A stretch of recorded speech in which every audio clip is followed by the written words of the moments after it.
Please stay close to us. We need to rendezvous with Lord Donghung. We will do everything in our power to clear the path for you.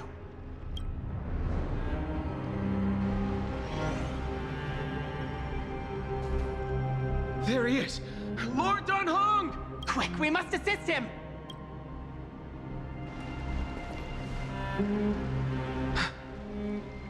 What are you doing here? Where's Finan? We are under Lord Finan's orders to escort both of you to safety, no matter the cost. Leave this to me and the Holy City Guards. Zeph, take them and go! Wait, Namazani. That black-clad swordmaster. Something seems off. At some point earlier, they suddenly froze in place, not moving at all, like some kind of omen. No! Don't get too close. That thing's black flames are burning hot. I don't know what's happening, but leaving is the best option. I don't know which demigod graced us with this miracle. Please, come with us. Finan, is he going to be all right? Believe in his resolve to save Akuma.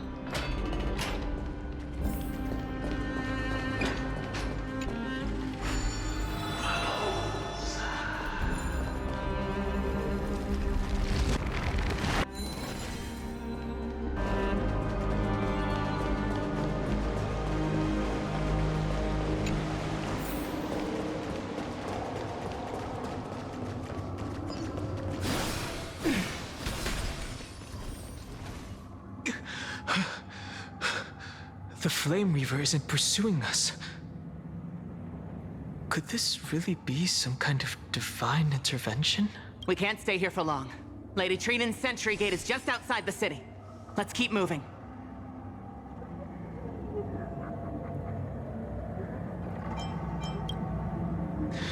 I agree.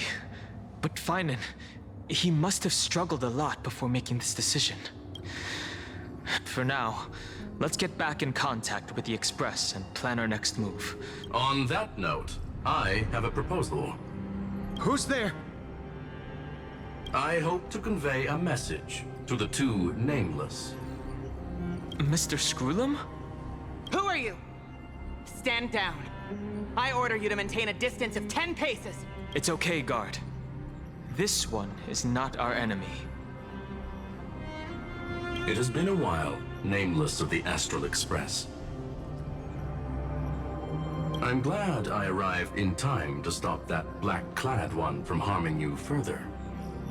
So it was you.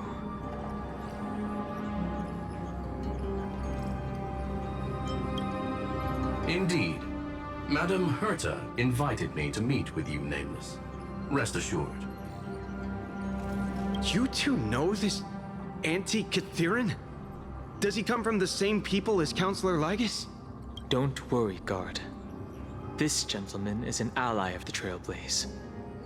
Would you mind giving us a moment to speak in private? Of course. We'll wait nearby.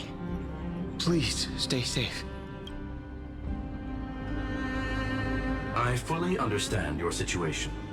For now, the only thing I can do is temporarily freeze that black-clad one in place. Time is limited, so I'll keep this brief. The place where you stand, Amphoreus, is a world constructed from data and memoria, an experimental field of a certain eon. And now, this isolated sandbox world is rapidly falling into a third path. Destruction. Destruction. Conclusion. If Amphoreus continues unchecked on this course, a Lord Ravager will complete its evolution and metamorphosis, and emerge from the surging tides. The cosmos as we know it will suffer irreversible consequences. The disaster that this Lord Ravager intends to trigger may be far more severe than the Law Fu's Stellaron crisis, because its goal is the Eon of Erudition. Putting aside the complex details of the inferences involved, I have a request to make. For one of you nameless to stay behind on Amphoreus, acting as an informant, in order to prevent the wrath of destruction from ravaging the cosmos. This world is enveloped in a firewall that defies explanation, and the flow of time here is also different from reality. Madame Herta and I can only tear open a gap and project images inside. However, the accidental crash landing of the express car notwithstanding, both of you were able to successfully land here. There must be some principle behind this we have yet to fully grasp. It will take time to uncover the reason. Before then, if one of the Nameless is willing to stay and witness the fate of this world, or to push it along when necessary, it would be of great assistance.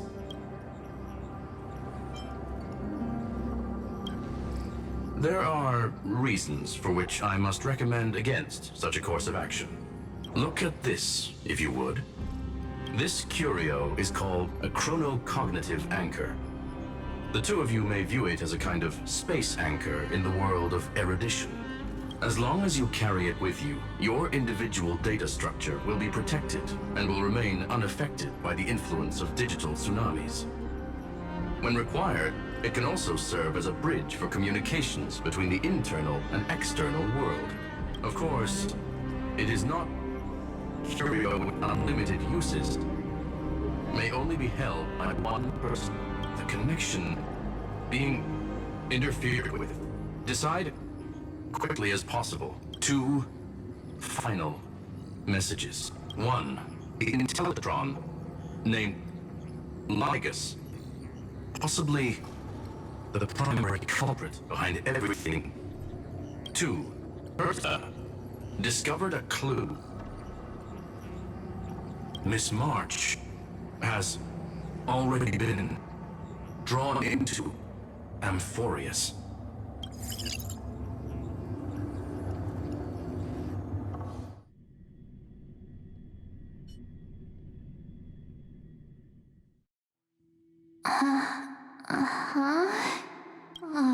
Cold. It's freezing. Hold on. Am I dreaming? This is way too strange. Everything's spinning. And I can see webbaboos flying around. But I was literally just talking to Himeko. How did I... When did I... That's it! She warned me about this place right before Klipoth glimpsed her. Oh no. Have I accidentally walked onto some weird path? Have I done something crazy without remembering? Unless forcing Pom-Pom into new outfits and borrowing Mr. Yang's shoulder massager counts. Hold up. No way! Stepping onto the path of elation can't be this simple, right? Child of remembrance, step forth into the depths of the path space. Who's there? Hey, cut it out. If you're there, just come out and talk, okay? You're freaking me out. I can't even think straight. Hold on. Is that a gate?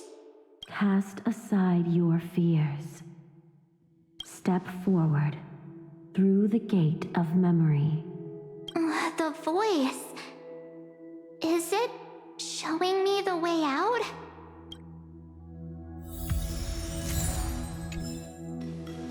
Oh no, don't fall for it. They're lying to you. Turn back and wait. Master Diviner? From the Luofu?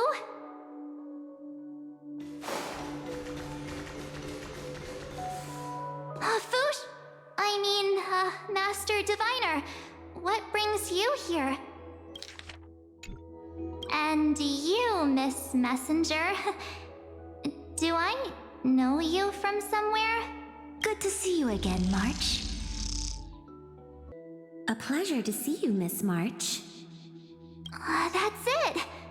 Master Diviner used the Matrix of Prescience to help me search for my memories.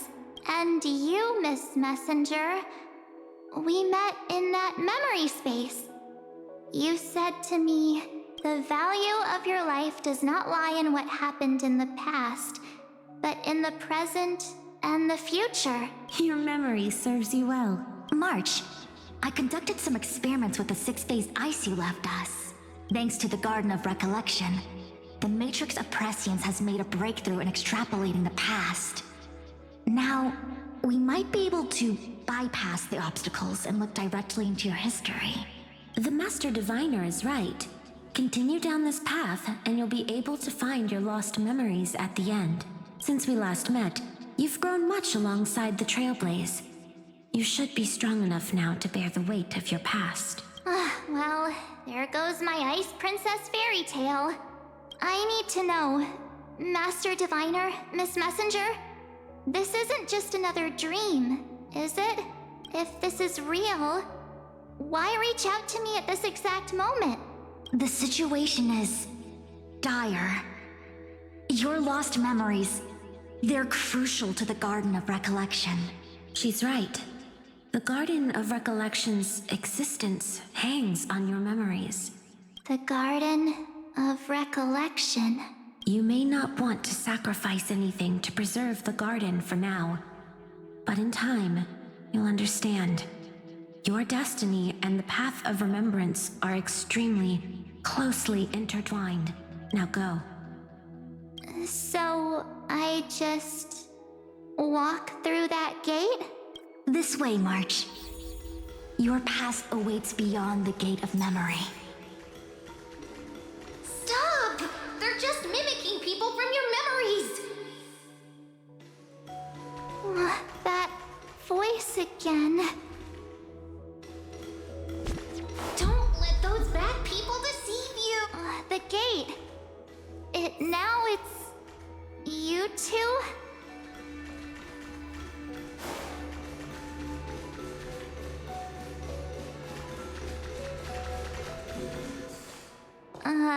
Hey guys! What are you doing in a place like this? March! There you are! Finally. The trailblazing journey just isn't the same without you. Traveling's no fun without you around. Well, duh! What's Team Trailblaze without its star member? Wait a sec. You might look like you two, but... We understand your confusion. The Garden's allies helped us establish this Neuralink to reach you. The Garden's allies? You mean Miss Black Swan? Yes. She helped make this possible. Keep going, March. Find your past. Wake up. And travel with us again.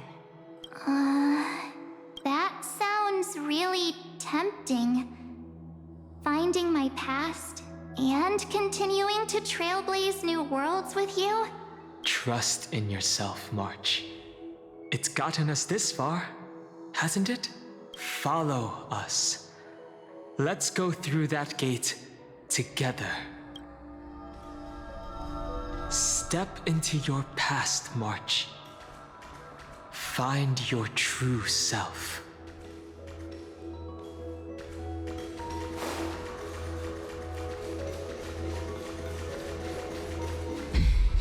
Wait up! Slow down! Those words sound so sweet. But keep your eyes open! Don't let them fool you!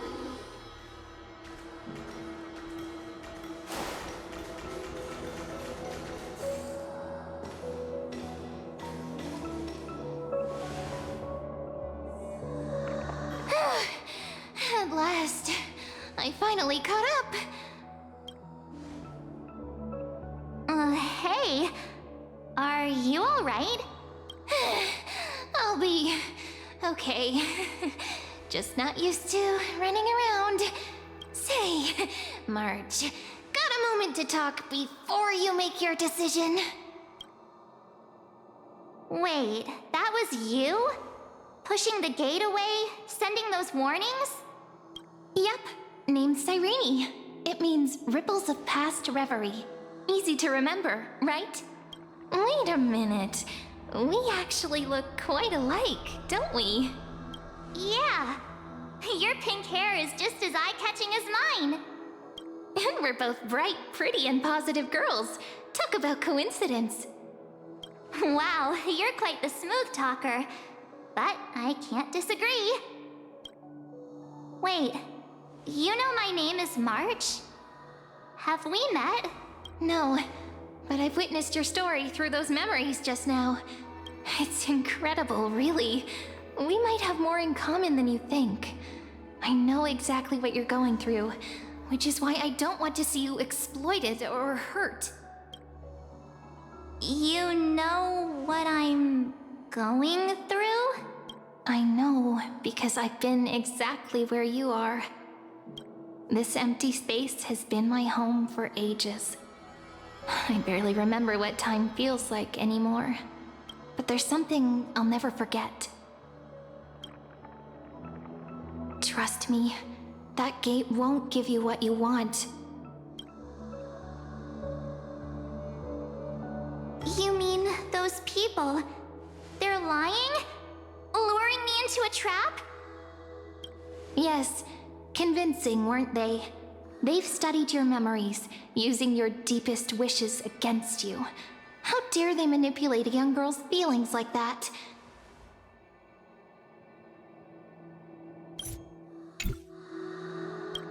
If you go through that door, the worst case scenario is you'll become their pawn, losing control over your own fate forever. You've seen what's on the other side? I may be stuck here with missing memories like you, but I still recall fragments of my homeland where I grew up. That door leads to Amphoreus. Trust me, it's anything but welcoming. For ages, I've watched people walk through that door. They couldn't see or hear my calls.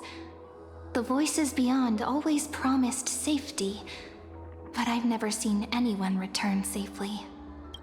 So I had to try and stop you.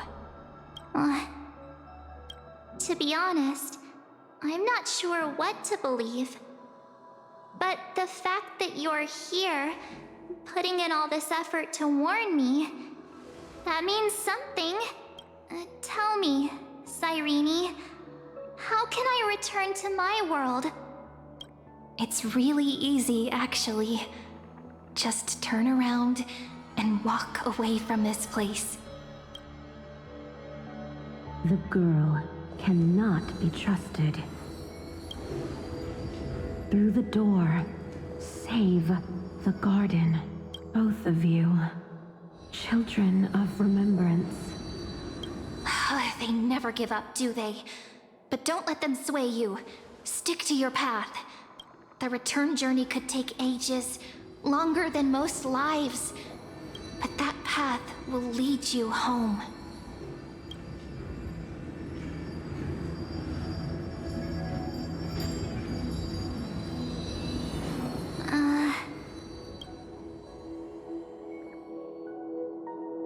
Thank you, Cyrene. I know what I need to do.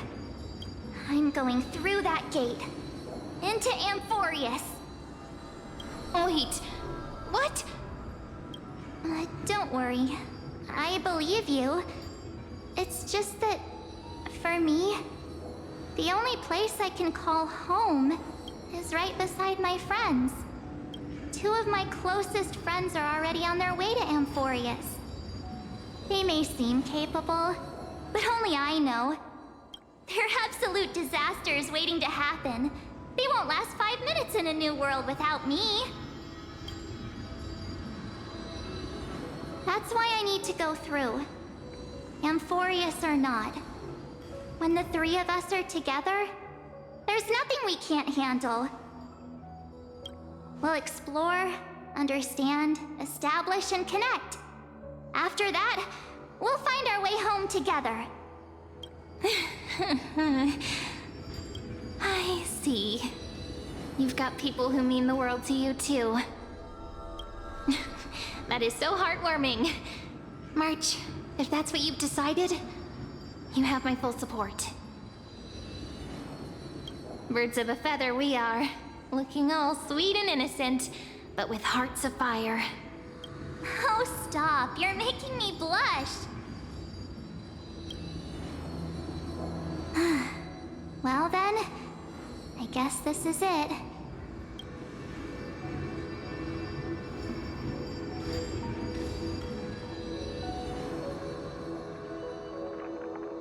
Do you think we'll see each other again?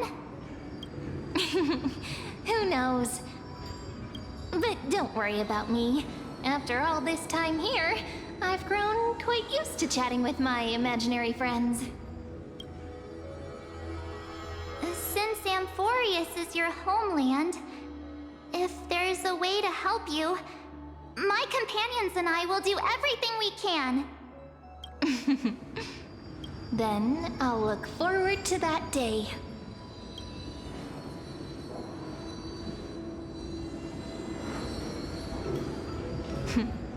Your story awaits, March. Make it an epic one.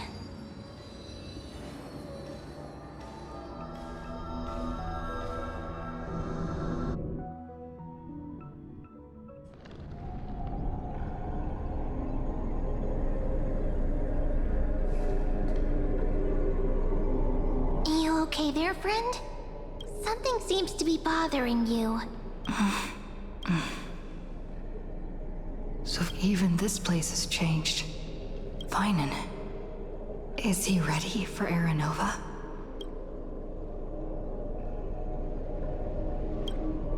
If anything, he's the one worried about you. But I'm here to watch over you now. If what that machine gentleman said is true, if Amphoreus is destined for destruction, then I'll stay by your side until the very end. Like how you and Dun Hung treasured the Express. Amphoreus means everything to me. Right. Time to see the last core flame restored.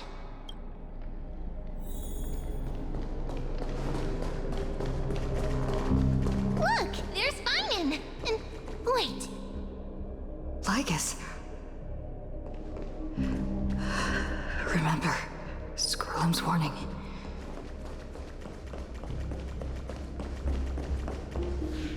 And you, Lord Finan, will wield that core flame to bury this ancient world, plunging everything into the gray unknown. None of that matters now. This brutal, flame-chased journey has stripped away my delusions.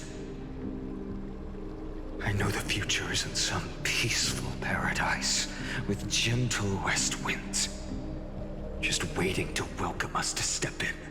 If what lies ahead is a mass of chaos, I shall cut through it myself and usher in the first ray of blazing sunlight. Is it truly you? With one last chance to turn back, you still step forward. How befitting of a trailblazer.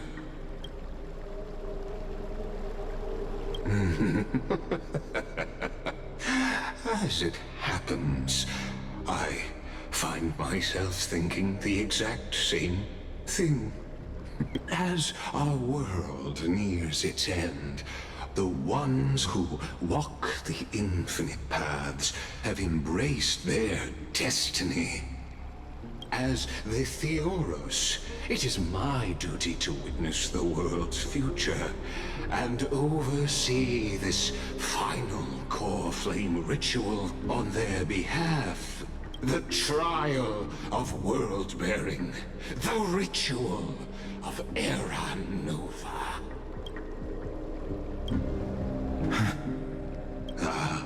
I see. So you met my kindred spirit before I could erase his traces. Partner, what are you saying?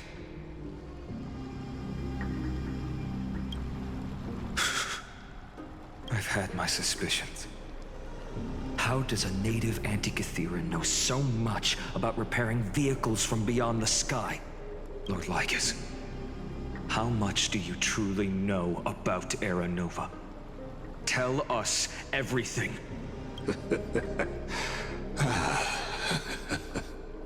Very well. I need no longer maintain this Theoros masquerade. You seek truth, Lord Finan, and truth you shall have. As you know, when the old gods fell, someone had to bear their broken pillars to fill the vacant seats. Those who would assume divine authority must prove themselves through trials. Yet, for Kephales's demigods, the possibility of overcoming the trials has forever been non-existent. For the world-bearing trial is the divine duty itself. Bringing forth the Era Nova and bearing its weight is an endless ordeal, ceasing only upon collapse. Precisely. The Era Nova ritual is not something that can be completed in an instant, no, but a long and arduous journey. While the sacrificial journeys of other demigods conclude in this world, Kephale must shoulder the gods' core flames, bear the memories of all worlds, and stand unwavering. Until the next world, when the black tide consumes the bearer, and all that they carry, leaving nothing behind. Unless their core flame finds a new bearer. The holy flame that illuminates all worlds rests in your hands. All that remains is one choice. Nurture it, pass it on to future generations, or extinguish it here and now.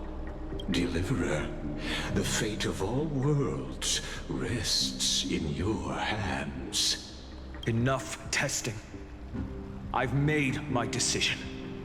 But before I ignite the dawn of the next world, you need to promise me something. 2 things, actually. Speak your terms. Promise me this. Professor Anax's vision of the new world is absolute. The world will be reborn from my memories.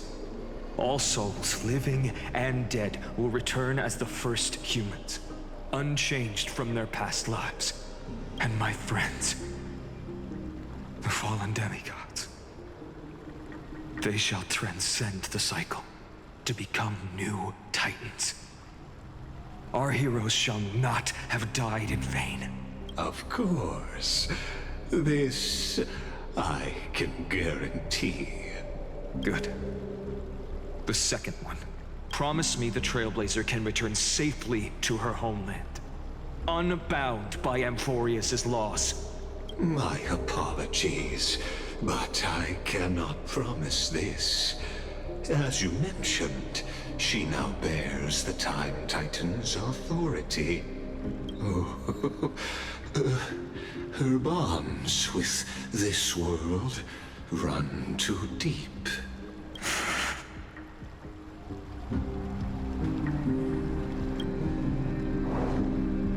Well, I stand corrected. An outsider like her does have ways to defy destiny. Thank you, my friend, for everything you've done for this world. Though the next world may not remember, I shall never forget. As the Theoros, I declare, Amphoreus has determined her path. Step forward, heroes. Follow her path and see it through.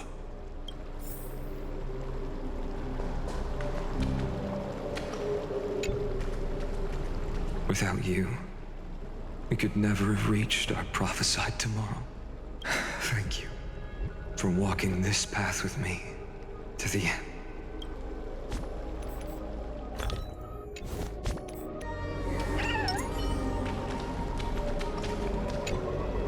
As our world draws its final breath, I stand before you as the Theoros. Allow me to reintroduce myself. I am Lycurgus, once an honored elder of the Akama Council. As the Theoros, I have sworn to watch over and protect every citizen of Akama until the very end. Of course, that alone won't satisfy your curiosity. So let me share something more. Something that means little to Amphoreus, but everything to a traveler like yourself. I, Lycurgus, am one of the Erudition's many Pathstriders. Through me, Nous keeps watch over this realm, working to save Amphoreus from decay. I don't expect you to trust me based on words alone, but believe this much. When you look at the bigger picture, we're walking the same path, you and I. While the Holy City may honor me, I am but a humble speck before the cosmos. My reach is limited. Your doubts are natural. Let me assure you of this. What's done, I've told truthfully. What's to come, I'll witness fairly. My conscience is clear. To my role as the Theoros, to Amphoreus, and her destiny. I believe all synthetic life shares a common source. We're all children of the universe's eternal mathematical law. So, you see, the answer is simple.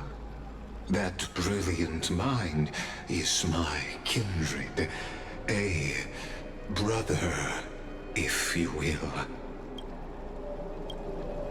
The world will be moved by your sacrifice, Trailblazer.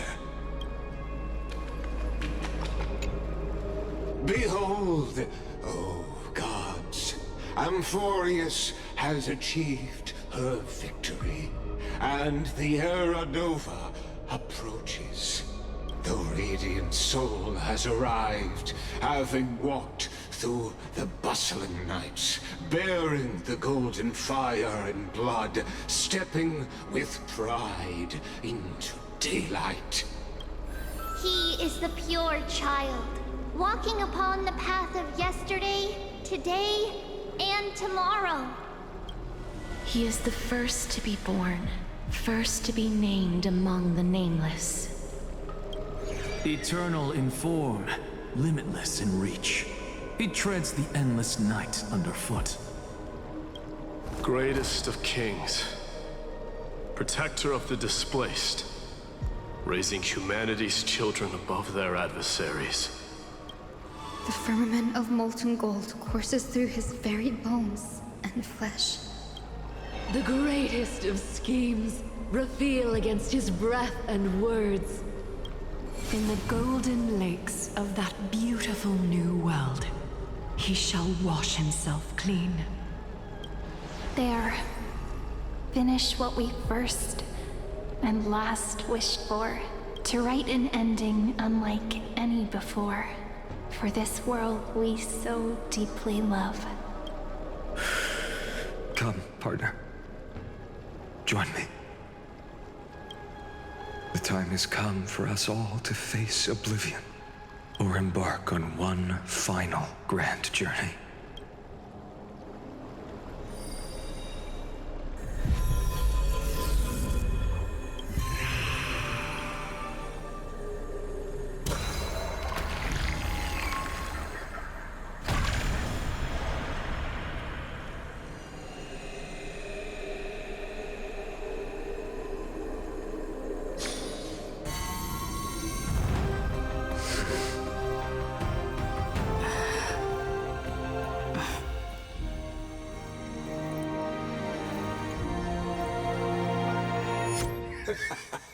What a magnificent and epic adventure.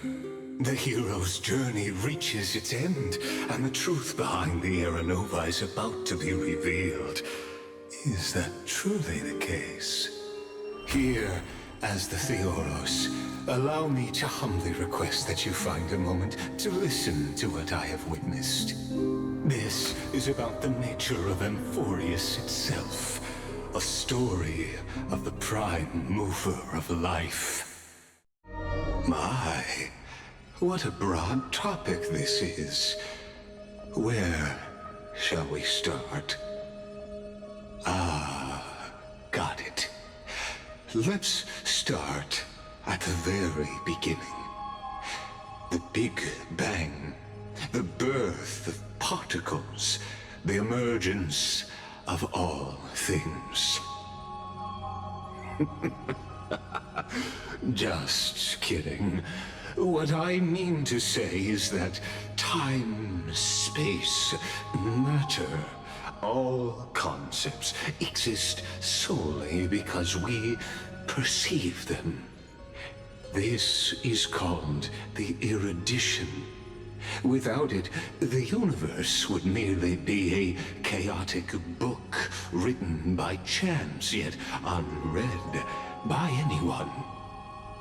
As your acquaintance, Lord Anaxagoras, suggested, everything in Amphoreus exists through new spores, living in the memories of those yet to come. Oh, how beautifully it aligns, revealing universal truths in such simple terms. Only he could solve the riddle of what exactly are we? Oh, but you'll remember, even as the embodiment of reason, one mystery remained beyond his grasp. If that is the case, whose memories did the very first new spore sprout from? As sages across ages have asked the gods, what is the prime mover of life? But let's set aside the grove's teachings for now. Look further, past Amphoreus, to what they call the Forbidden Realms beyond the sky. Do you know of the Scholars' Strife? During that grand yet brutal war, waged in the name of erudition, a genius's legacy was abandoned, strewn across the cosmos. The Scepters, a macrocosmic computational array beyond mortal comprehension. Made to emulate the Eon's thoughts, it became part of the Eon's cognition at birth. Scattered throughout the cosmos, these arrays act as celestial body neurons for Nous. But regrettably, as everyone knows, the erudition forsook them all. But what nobody knows is that, though forgotten, they never stopped seeking the divine answer. A question that survived war and disaster, stumping even the greatest minds, including both mechanical emperors. Now, we come to the real truth of Amphoreus. What if, hypothetically, A scepter found the answer to the prime mover of life. If through endless solitary extrapolations in the cosmic cold, the one deemed as a failure by the eon of erudition found proof through the ages, what would happen? Perhaps the answer is simpler than you'd think. From a perishing neuron devolved into true life, reborn through the gaze of another eon. This is a tale from the distant past, unknown to all, even unheard by the greatest geniuses. Now, let's leave the Scepter's story here, returning to where we began. What is the prime mover of life? Actually, you know the answer better than you realize. It's been by your side, accompanying you throughout this long journey. Right now, it awaits you ahead in that brave new world, beyond the end of Genesis.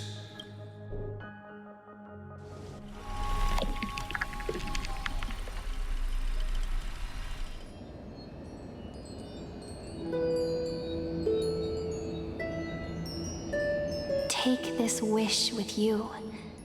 Be the one who begins it all. As the prophecy foretold, you will bear the blazing sun until the pale dawn breaks. Continue onward, bearing this world upon your shoulders until the Ashen Hero, the nameless deliverer, ushers in the dawn.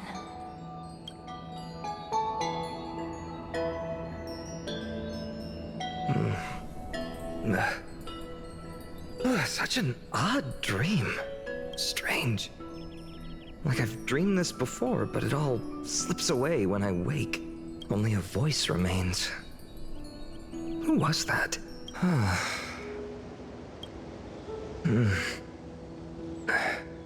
What? Ah, it's you. Whoops, I fell asleep there. What a strange dream I had. It's gone now, though. But look! Perfect sunshine! The day is still young! Let's go find Cyrene, partner. We promised to be there for her oracle card reading today. It's right about time.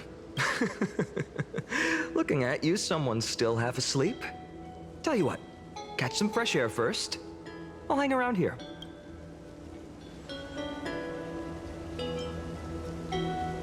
Oh, beautiful, isn't it? This is Ide Silesiae, home of the nameless hero who carried Kephale's core flame. When he was young and innocent, he had heroic dreams, imagining his wooden sword was forged of iron, pretending the straw dummy propped up by a wooden pole was a giant with a single blood vessel running from spine to heel. Dreaming of slaying the giant and becoming a hero to save the world. Though to his young mind, the world was just this small village. Sharp as ever. Indeed, these memories you witness are the first steps of his journey. These are his first memories. Rather than watching, why not join in? Think of it as immersive theater.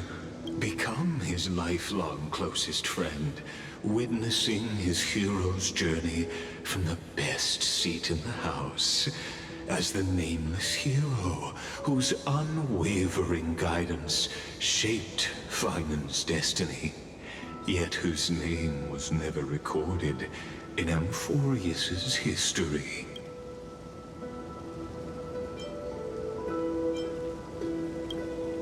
Questions.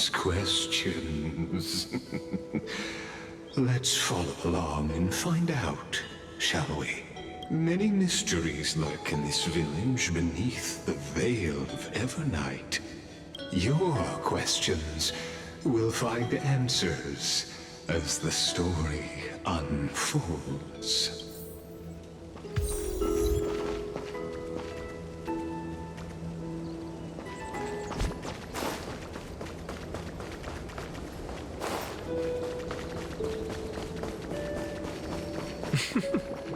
All awake now? Great. Let's go see Cyrene. Finan! Show me how to use a sword like you do! Wait till you grow a bit more. Hey, Finan! Where are you headed? No Cyrene today? That's exactly where I'm going.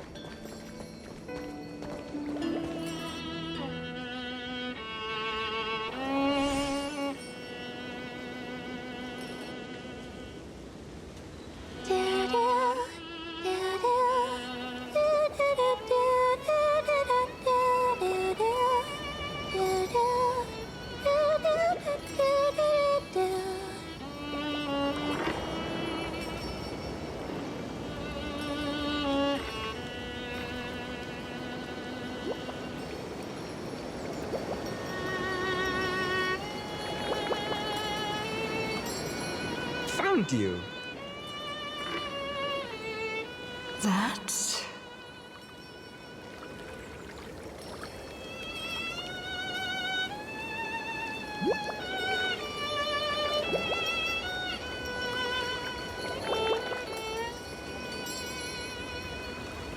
Goodness!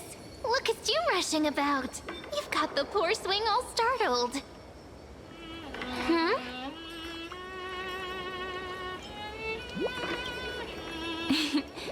It's that deja vu. Something wrong? What do you see?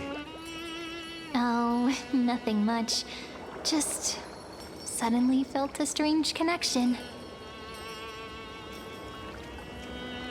Look at you, leaves in your hair. Were you sleeping in a tree again? Or was it the wheat fields this time? At least brush yourself off before wandering around. Come on, I'm not a kid anymore. You're the only one who still treats me like one. Sure. You may have the height advantage, but when it comes to maturity, I'm leagues ahead of you. Still fantasizing about being in heroic adventures and imagining yourself as one of the characters? That's the kind of thing kids do, not grown-ups. Don't you agree? And since you're playing along with his antics, who are you pretending to be today?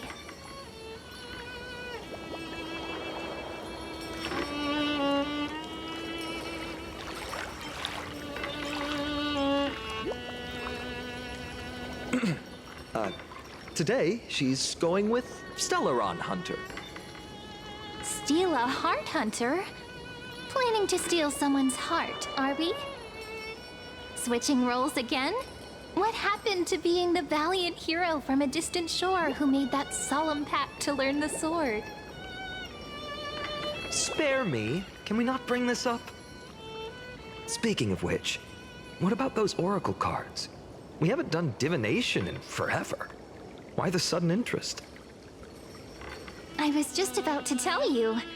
Earlier, while napping on the swing, I had the strangest dream. There was this mysterious voice in my dream, calling out for something. Wait, you had that dream too? Yes, you too? That would explain this lingering sense of unease. Which made me think of those old oracle cards I used to play with as a kid. Though the Ornyx prophecies were always hit or miss. Yeah, all the kids would get so excited drawing cards like ruler or warrior, but throw fits over devil or drunkard and demand a redo. If you just redo it when you don't like the result, what's the point of divination? Ah, the blessing of childhood. believing the gods might not notice our little corner of ID Silicii, willing to let our small deceits slide. Still, fate is absolute. After all, we never really know just how far into the future the prophecy extends. Anyway, let's go to our old secret base and look for those oracle cards. Now, where did we hide those? I can think of a few spots. Let's go check it out. In a village this size, I bet all our childhood treasures are exactly where we hid them. Mm-hmm. Time must be keeping them safe for us. The weather's great today.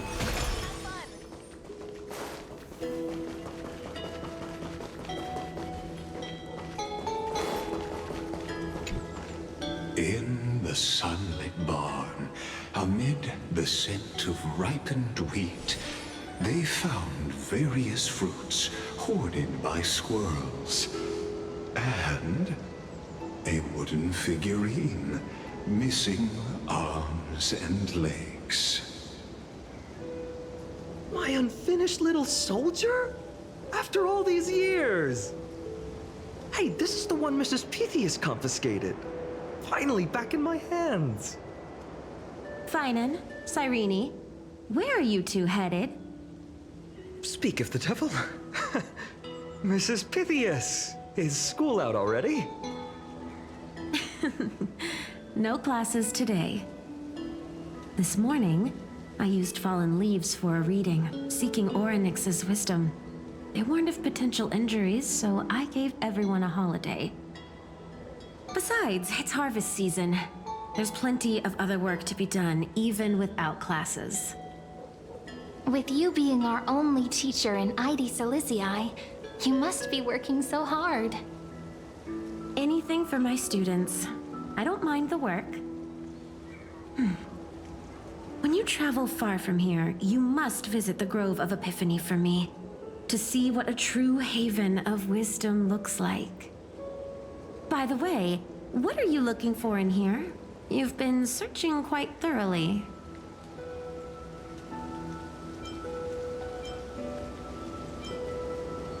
Mrs. Pythias. It's Finan's toy. Hey, partner, keep it down. Is this a toy?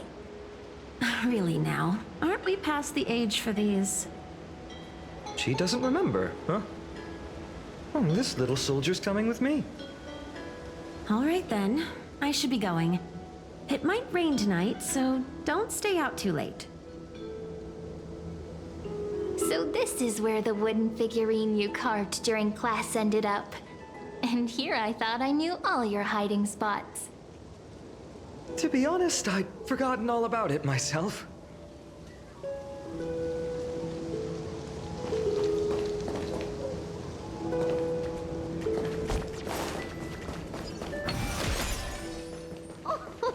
Slow down, kids. You'll trip. Thank you. We'll be careful.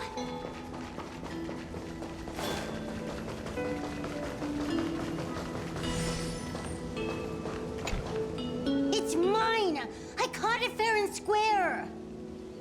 You did not. It's mine. Finan, Cyrene, come quick. Look at this huge bottle I just caught. Give it here. My rod, my catch. I only let you borrow it, remember? What's got you two so worked up? Here, show me.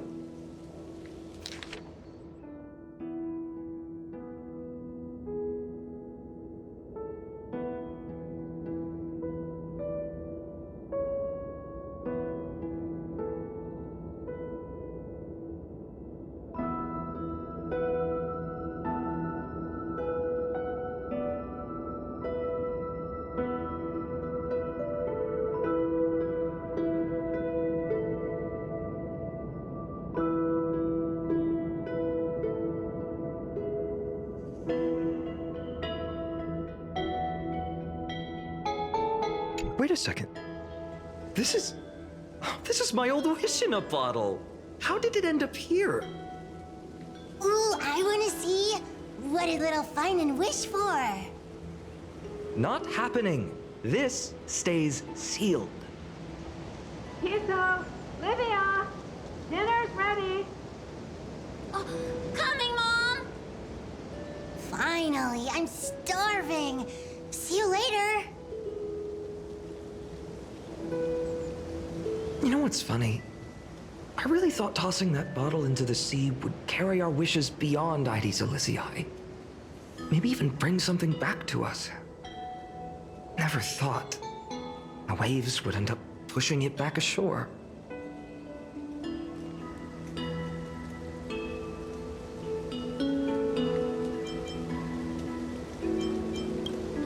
Ah, well, that would explain it. What a shame.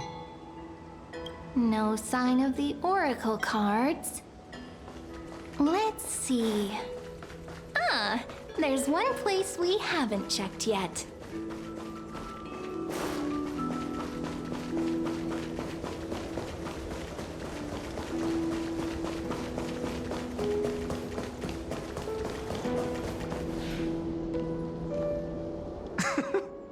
Well, those were the days.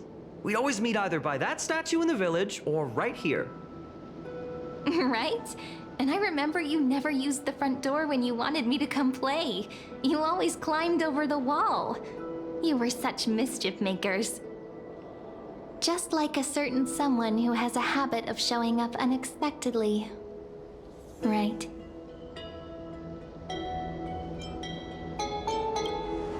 Oh, giving me the silent treatment? How cruel. Hey, I was just copying those storybook heroes. They never take the beaten path.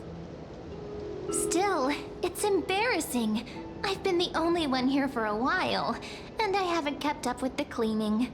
With so many spots to check, where should we even start?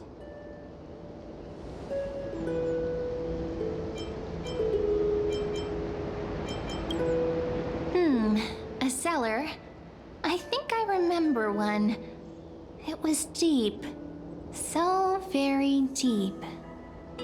Well, if we're talking Wonderland stuff, it's not that different from my hero stories. All right, let's split up. I'll handle the yard, you check the upper floor. I wonder what the view's like from up there. I wonder Worth checking out? Juice with milk would taste.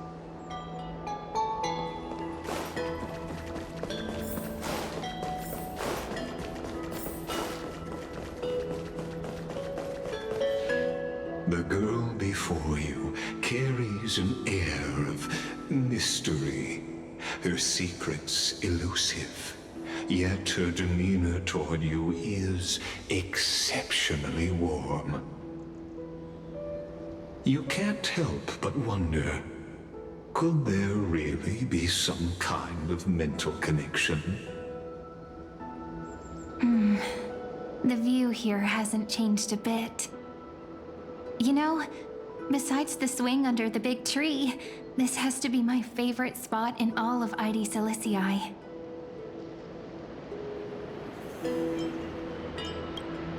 Hey, what are you doing? Please be careful. I'm just a small-time diviner. I can't turn back time if something happens. They always said I'd become the next priest of time, just because I heard prophecies as a child. But here's the thing. The more divinations I do, the more doubt creeps in. I want to believe the prophecies, but actually leaving Ide Silicii. Where will that waiting ship take us, I wonder?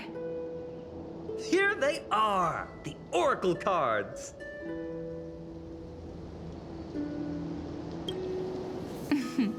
Guess reminiscing makes us take our time, doesn't it?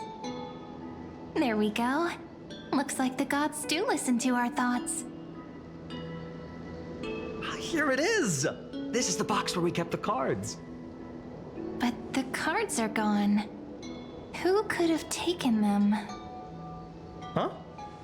What's this underneath?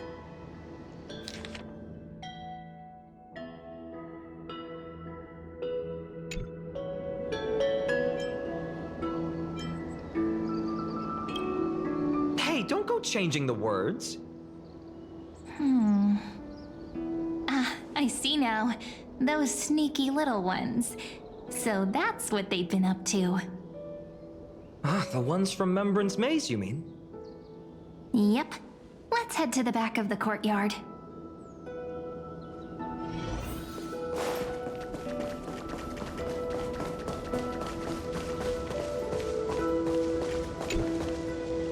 The entrance should be around here somewhere. Right here. The path to the maze is hidden under all these weeds. It's been too long since we visited the fairies. Did you forget? We used to visit them all the time when we were little. All right, let's do this. These weeds need to go.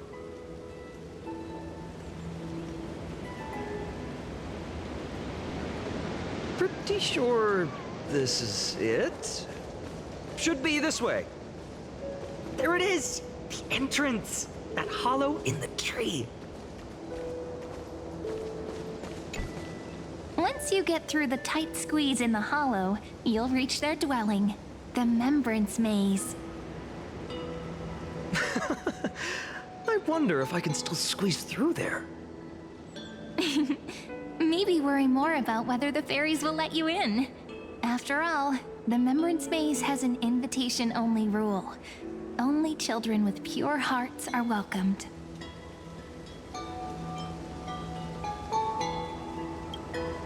Lead the way then, partner.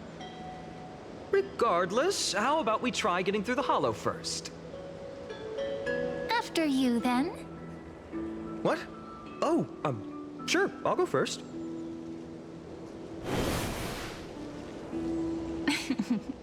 So hasty, as always. Looks like it's just us now.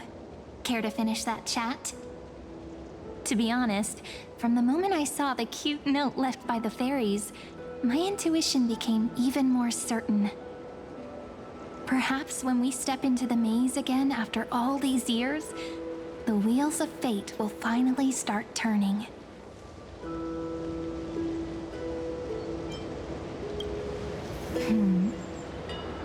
What if I am? What would you do? Just kidding. Don't read too much into it. But you know what? Even if fate is set on its path, no matter where it steers the world, if we're together, there's nothing to worry about, right? So, if you're willing... Forget it. If the wheels do begin to turn, that's when I'll make my request.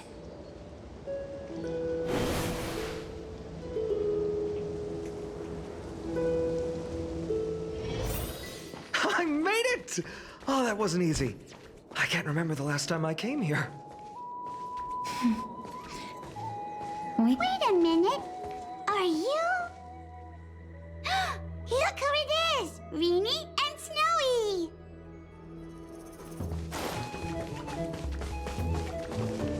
Whoa! Look who's finally back, Memmy! Snowy, you've grown so tall and dashing. I couldn't even tell it was you at first. We had to grow up. Sometime. But look at Rini. She hasn't changed one bit. How fascinating. Perhaps I'm like you, Rayleigh Mem. Just another fairy of the maze.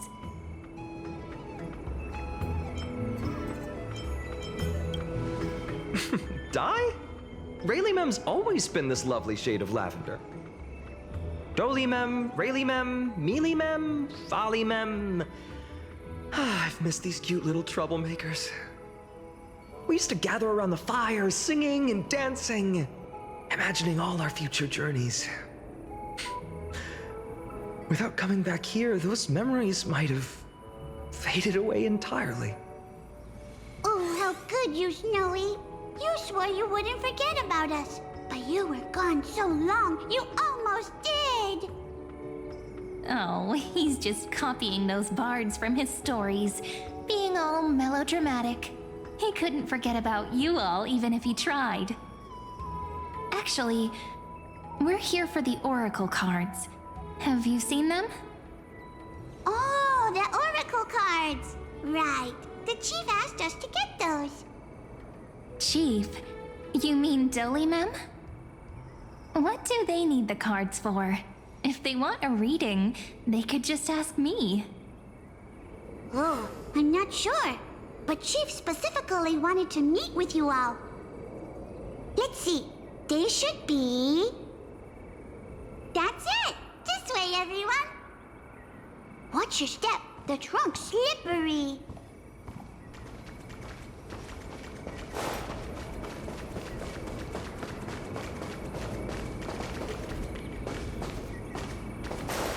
Chief! Reenie and Snowy have returned! Why do leaves and branches grow? Which way does the wind blow?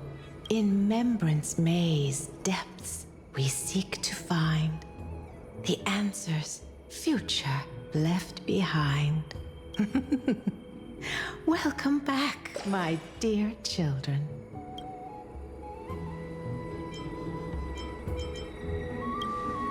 Pink ones?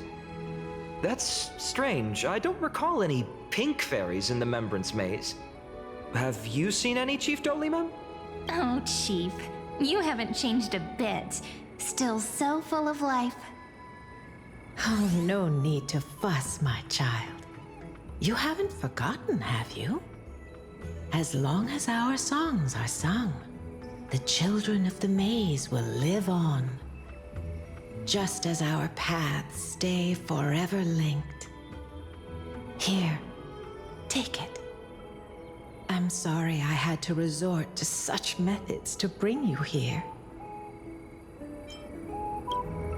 My book of oracle cards. Thank you for keeping it safe. You know, you can always just ask if you want me to divine something. Still, bringing us here like this after so long. Is something wrong, Chief?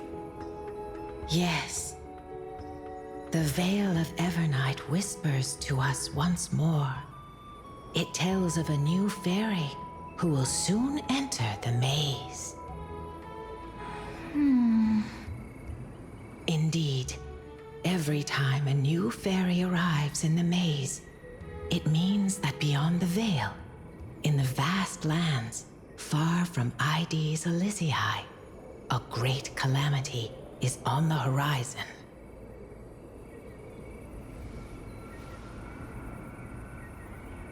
But if that's the case, our journey... Will have to be cancelled.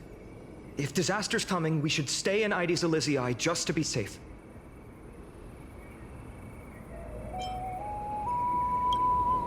That's a good point. But what difference could Cyrene and I make? We weren't planning to be gone for long. Just enough time to hone our abilities. Finan would train in Castrum Kremnos, while I would seek the Fate Titan's blessing in Yanisopolis. Then we'd return to Ides Elysiae to help keep our village safe. It's okay. I can still practice my swordplay here. Some things you can learn on your own. Well, probably. That's not very convincing. Here's a thought. Let's have Cyrene do a reading. If fate wishes to show us its path, we might find some peace of mind. But what if we don't like what the cards tell us?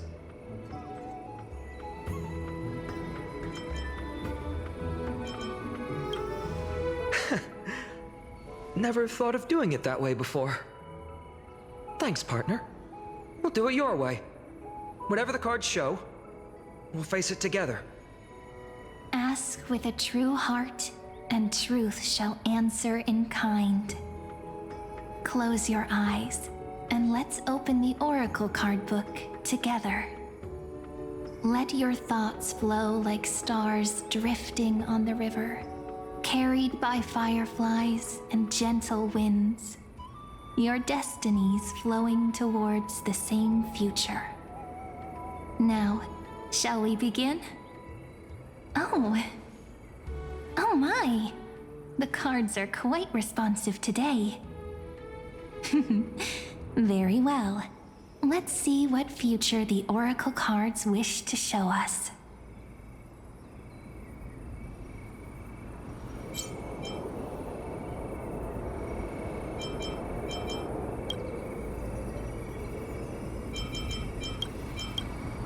The Deliverer. According to the tripartite prophecy, this card means absolute harmony and perfection. In fact, it's the only Oracle card without a dark side. What, no divine whispers this time? Oh, silly. This is simply the card you drew for yourself. The sleepy village of Ides Elysiae, in just one fleeting moment, welcomed an array of legendary figures. The Weaver, Gatekeeper, Ruler, Traveler, Servant, Healer, and Scholar. Their stories and wishes showed the village boy glimpses of a world larger than he'd ever imagined. They brought tales of raging battles, of cities crowned in holy light, and of wonders beyond his understanding. Each story so far removed from his simple village life. Once, these were just images on his friend's oracle cards, and yet destiny now stirs in resonance with the maze. And now, they are right in front of one's eyes. The Deliverer? This card again. Ah, my child. It seems you're destined to bear the wishes of many, to answer the world's call. Bear their wishes? Yes, just like Kefali, standing eternal atop the mountain. My parents, they only wished for me to grow up, well, to help around the village, stay out of trouble. Mrs. Pythias wished for more books in her little schoolhouse, wanted us to all learn and grow. And little Piso, he wants to grow up strong like its father, to become a hunter. Is that my purpose? To fulfill their wishes? Perhaps. For a true deliverer, such wishes are but droplets in an ocean. After all, Kefali bears the weight of the entire world. Right. How could any human possibly measure up to a Titan? I wonder too. Perhaps. What's this? What you see are futures written in the cards. Or rather, the people you'll meet on your journey. Sometimes, fate can guide us when we're lost. Let's consult fate itself. Maybe then we'll know why we must take this path. And learn just how many burdens one must bear to become a true deliverer.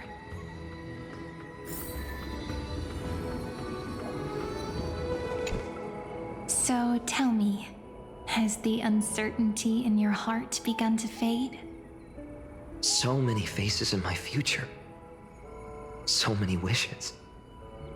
Still, why would fate choose to show us this path? What's weighing on your mind? Didn't you say disaster would strike Amphoreus? If so, shouldn't Cyrene and I stay in Ides Elysiae? How could we possibly meet all these people?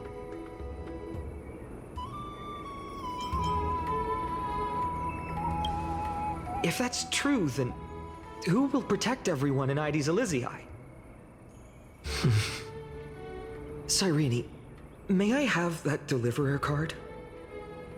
Of course. But why?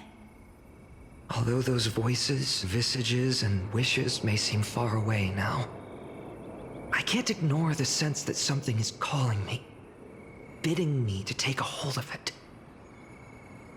Maybe its true weight can only be known once it's in my grasp.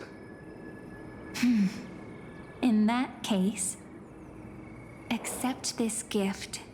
Oracle cards carrying time's wisdom, blessed by Orynyx. May they journey with you, become your memories, and spark rippling waves of change in times to come. I'll hold these words close to my heart. But now that I'm holding them, they don't seem all that different from ordinary playing cards. What? What's happening? Everyone, we've got big trouble, Mimi! Burning, smoke everywhere. It's all coming from beyond the maze! What's going on? It's here. The seeds of disaster have already taken hold, sooner than we had foreseen. This time, not even the veil of Evernight can shield us. You mean Ides Elysiae will be swept up in the prophesized catastrophe? I'm afraid so. My children, take shelter in the Membrance Maze. One step outside, and this horror will consume you both. But my parents, the whole village.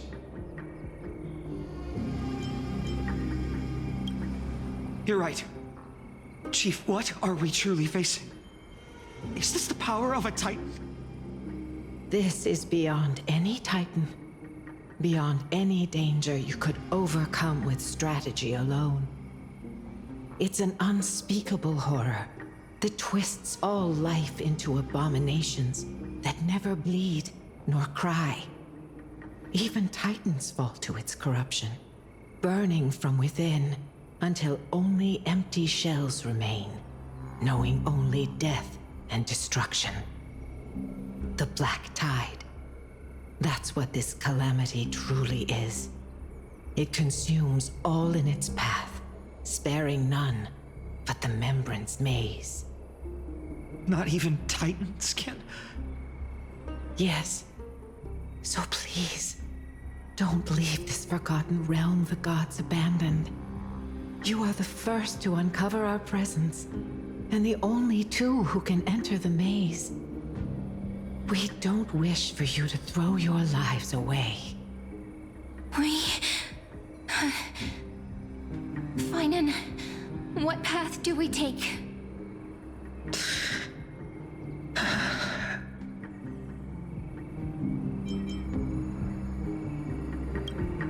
I learned the sword to protect those close to me. If I run now, I'll never be worthy of lifting a blade again. Then we know what we must do. Indeed, our friend is right. We must take action. Forgive me, Chief, but Ides Elysiae needs us. And as her child, I must act. Very well. Make sure you protect yourselves. With me, Cyrene. Join us, my friend. Even without a sword, I'll take a rake. Even with the roughest steel, I'll keep our home safe. Deliverer. The card's truth extends beyond its mere literal meaning.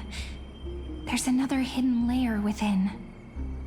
Not someone perfect from the start, standing high above, casting merciful gazes upon the world.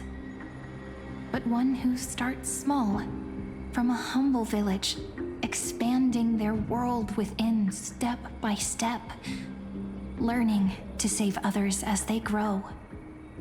When we were little, I told him I wished this world would never need a deliverer.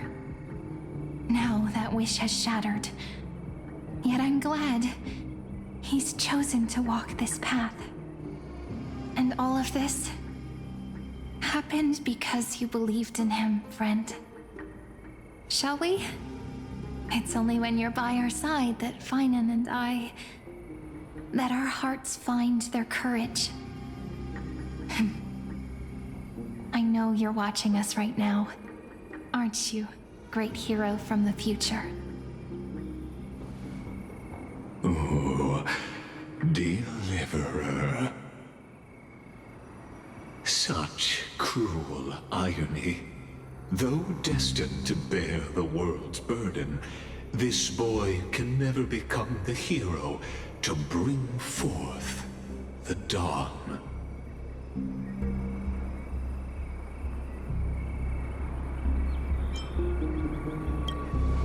Follow their path. Bear witness as this man, forever denied the mantle of hero, takes his first step on the path to deliverance. Watch this memory play out its final act. See with your own eyes how everything began. Then you'll see why his dream of deliverance was always destined to become this world's requiem.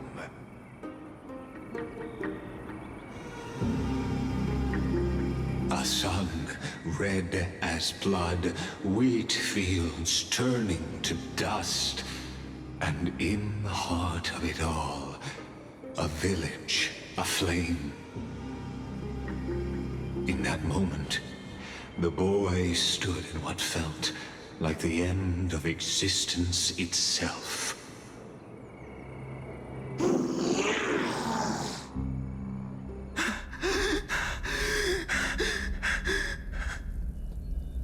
These creatures, they're everywhere. Someone, anyone, where are you?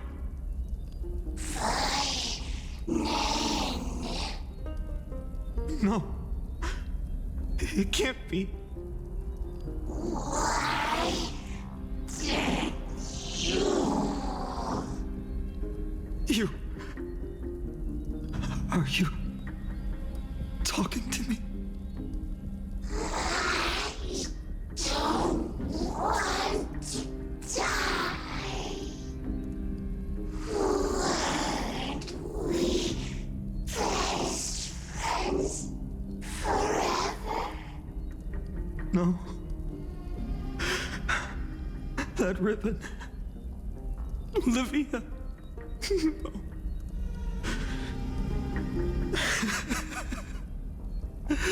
I should have known. Save us. Save us.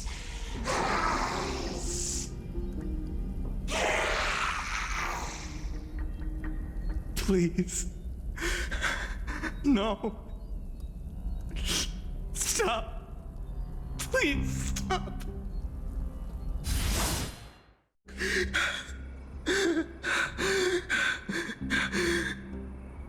Olivia, I'm so sorry.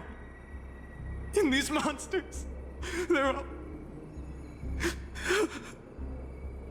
Why? Why is this happening?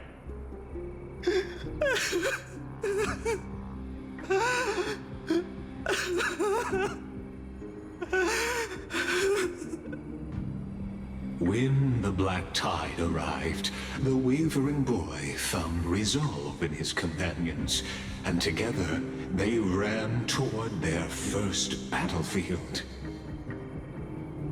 In the far-off future, the land of Amphoreus would bear the marks of the hero's footsteps.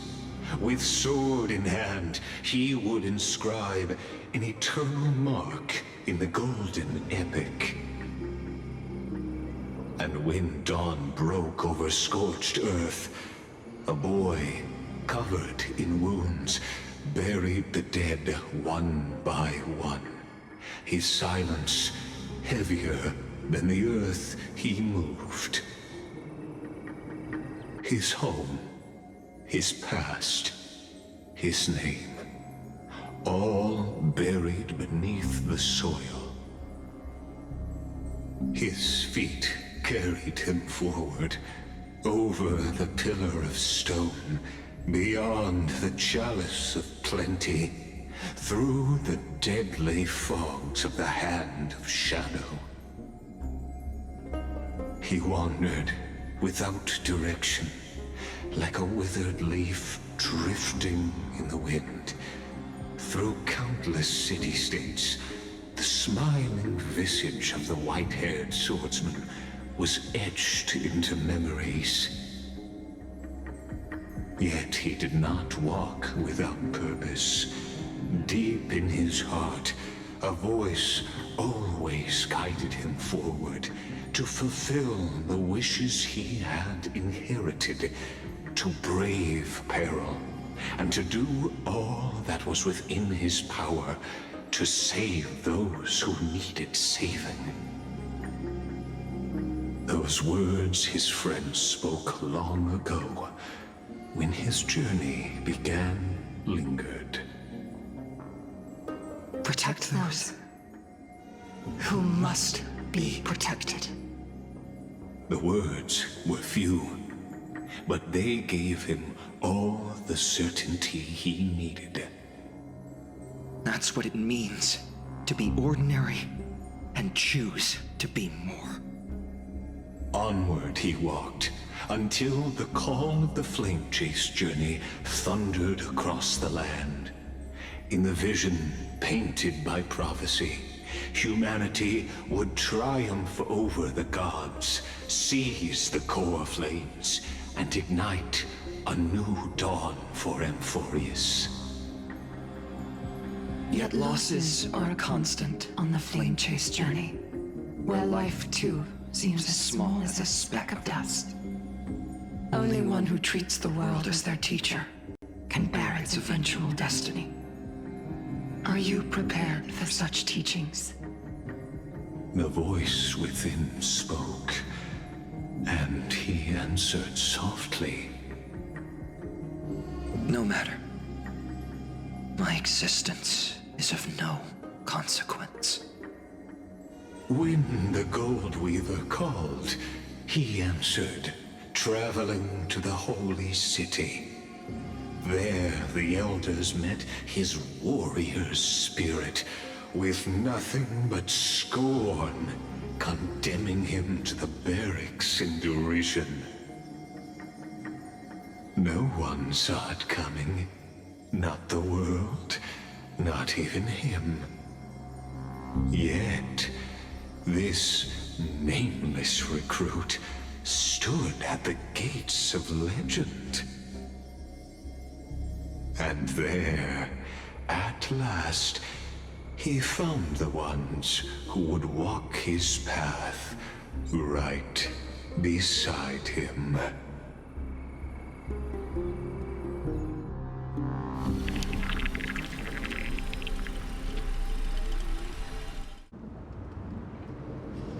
This is the abyss of fate. Hold on. Finance here too? And is that Mighty and Trinen? And now, Act 2 of our immersive drama unfolds. They're evacuating the temple. Why now? Are you insane? That blonde man is the Crown Prince of Krymnos. Mess with him, and every last person in this city could wind up dead. Calm yourselves. The Holy Maiden has everything under control. We need only wait patiently. Behold, it is the month of Gate, Light Calendar 4926. The Crown Prince of Krymnos, Midimos, has led his forces to the gates of Akima. As you know, though Midimos was proud, he did not engage in needless violence. He challenged the elders of Akima to a duel, not for glory, but but for the rights and dignity of his people, to ensure they wouldn't live as second-class citizens in foreign lands.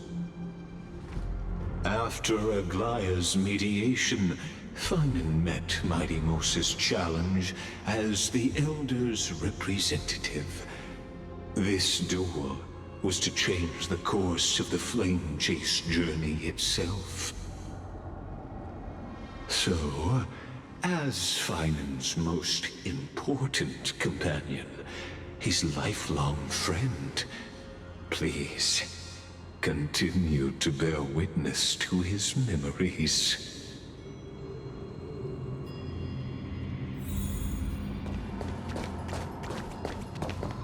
Is this your idea of an honorable duel? Bloodshed isn't the way. We and Aggie don't want to see Chrysoceres turn on each other. True warriors know when to sheathe their blades. The impartial Talantan shall oversee this duel. You need only place your offerings upon their scales. Something that has more weight than the fate of the world. Which means only those who understand the world's weight are worthy to carry it. Is this how you plan to test our convictions? Well, Kremnoan, looks like you won't be able to punch your way through this one. It makes no difference. One last chance, new recruit. Walk away, and I'll spare your life. Otherwise, come and face me. I'll give you a warrior's death. Hard to imagine they once clashed like this. Holy Maiden, I can't help but feel like a pawn that has stumbled into some greater political game. Every hero was once a child, and every child must grow. That's so. I don't even know why I'm standing here right now. Look at me. Just a common soldier. Since swordsmanship won't decide the winner, Lady Goldweaver should be here instead. My devotion to the Holy City could never compare to hers. What if we told you this duel isn't about winning or losing, but rather in the choice you make? Are you saying that Lady Goldweaver is testing me? Every Chrysocer is indispensable to the Flame Chase journey. And you and the Crown Prince of Kremnos are both a part of the prophecy. What the duel marks is not an ending, but a beginning. So, listen to your heart. We wish only to hear your answer. True enough. The voice within has never failed me. It doesn't matter what the result is. I'll give it everything I have. Spoken like a Chrysocer. Now go, Finon. Your journey has only just begun.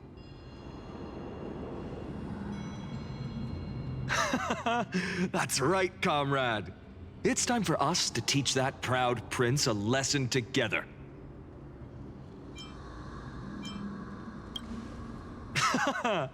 Now that's what I like to hear. Still, on the topic of the Temple of the Three Fates, here we are, at the Temple of the Time Titan. And I don't even know how Cyrene's studies are progressing. We haven't really had much contact since I set out. Still, I hope she's doing well. Anyway, let's go, comrade. It's not every day you get a chance to see Talantan's scales of justice. What's going on? Did he just say Cyrene's studying here? But how is that possible? Wasn't she? Of course, Lygus disappears right when I need answers. Forget it. I need to catch up with Finan first.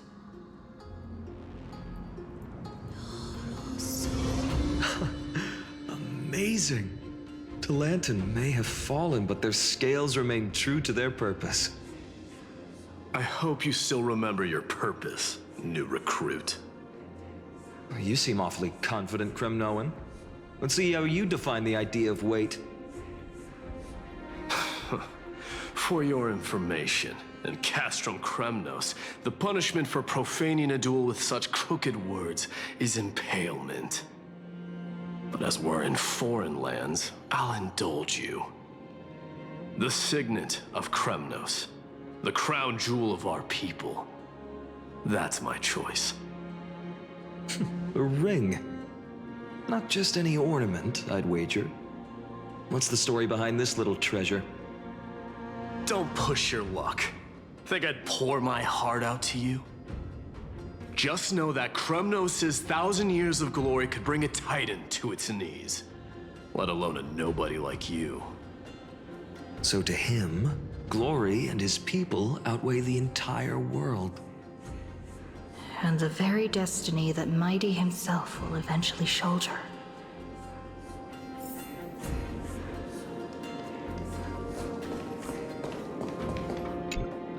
Now this is a tough one. What can I possibly offer against a ring that signifies so much? Well, comrade, what does your gut tell you? Looks like we really are on the same wavelength. In the end, there's only one thing I can trust. The deliverer that appeared in my life on that day. How ironic. I can't even look at this card properly, much less follow where it leads. Just thinking about how my village was swallowed by the black tide makes my hands shake. The flames, the screams, my utter failure to protect anyone. Speaking rationally, I know it's not nearly enough. Addis Elysiae was just a small village. Its loss barely a scar on Amphoreus' face. But here and now, my heart says something else. This card. It's everything I have left. Nothing weighs heavier. Perhaps that itself is the answer. Look, Finan. It's so nice to see you all again. Lady Treenan, Finan, and... hello. Seeing you here sure is a sweet surprise. Why so surprised? Could it be... did you miss me? Cyrene? This is incredible. I was literally just thinking about how you might be here. But I'd never imagined I'd see you this soon. I was supposed to leave with the priests, but then I heard Lady Maiden was with a white-haired young man. I figured it had to be you, so I snuck back here. That's Cyrene for you.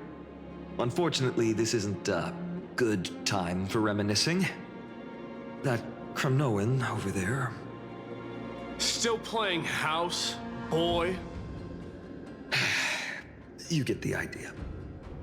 Quite the hothead. You know, you two just might get along. Don't worry, you already know what the answer is, don't you? If that's your choice, I am with you. I am with you because I remember it all too. The fields of Addis Elysiae, those red leaves, that little swing of mine beneath the tree where I dreamed the sweetest dreams. And those dear fairies in the Memorance Maze. It hurts so much knowing they're gone forever. The pain speaks for itself.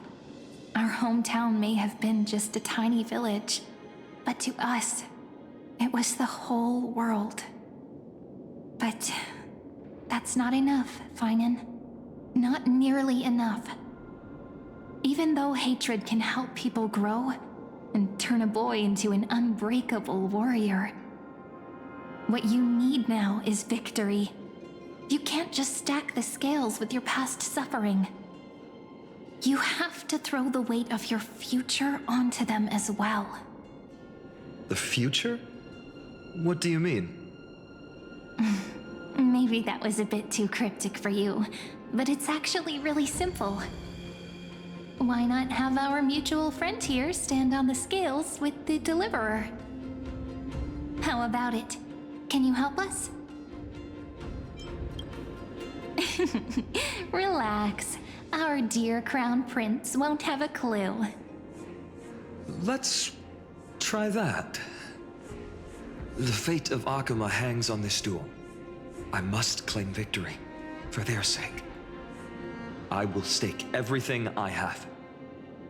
Stand with me, comrade, and we shall become heroes. Let's.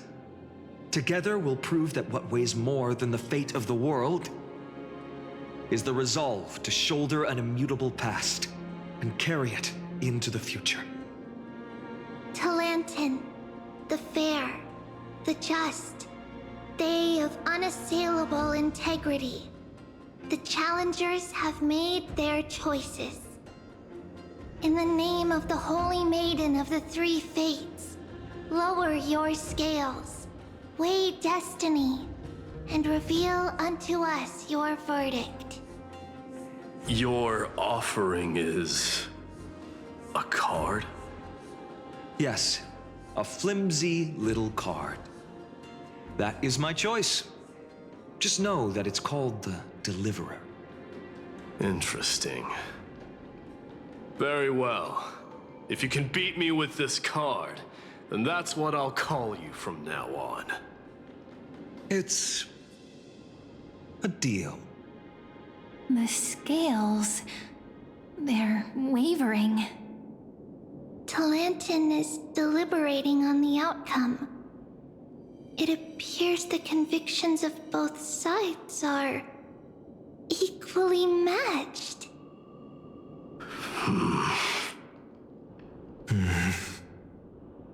This is suffocating. Like the whole world's weight is on my shoulders.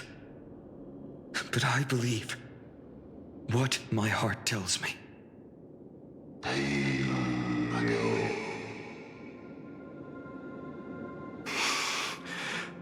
Finally decided? Hear thee, children of humanity. I shall pronounce judgment, for the difference is now clear. The one whose offering weighs more than the fate of the world is...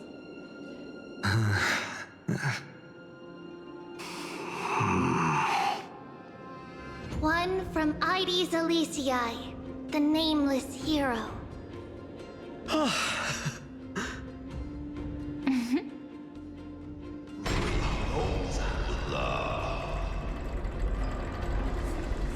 However, heed this. The true weight of conviction originates not from itself, but rather in that which tips the scales, hope itself.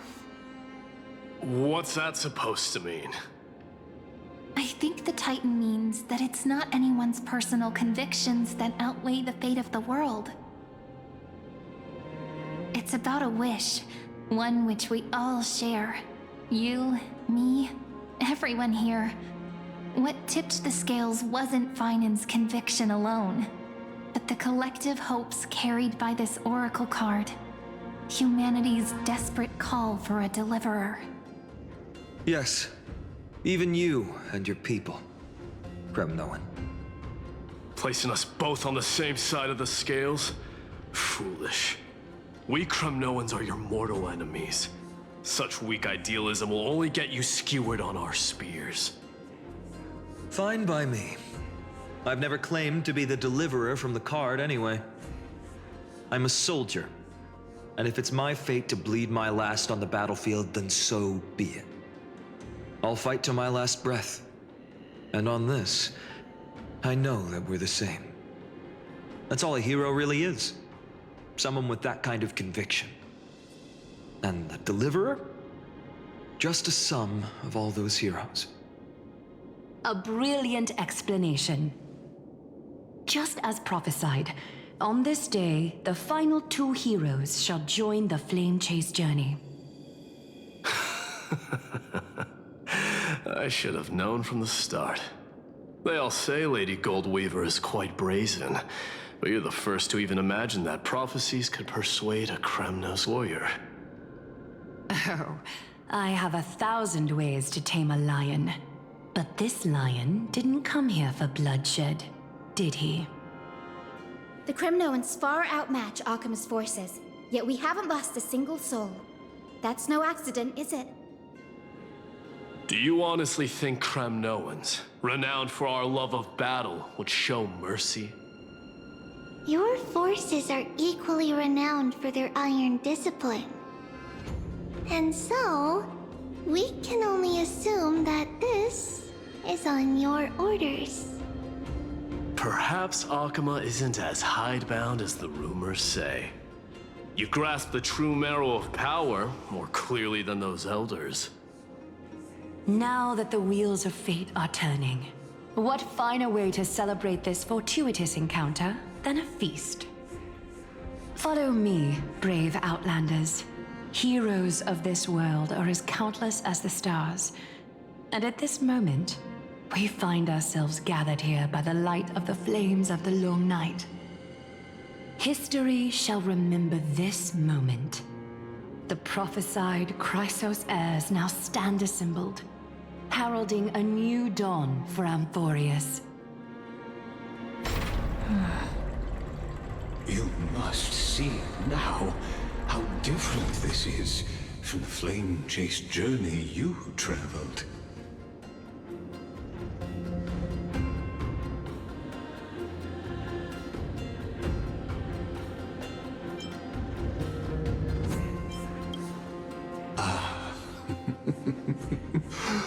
Who? Perhaps the role is not that of a person who really existed. Notice how only 2 particular individuals seem aware of your presence. Patience. We're approaching the final act. These are, as I mentioned, his first memories. They are of particular importance for the imminent Era Nova. Such as this very moment, as the prophesized demigods gather with Talenton as witness. This is a moment calculated by the gods. What comes after is no different from that which you already know. Some join, others leave, while flame chasers bear their faint light forward through the long night. Ah, come. Your seat awaits.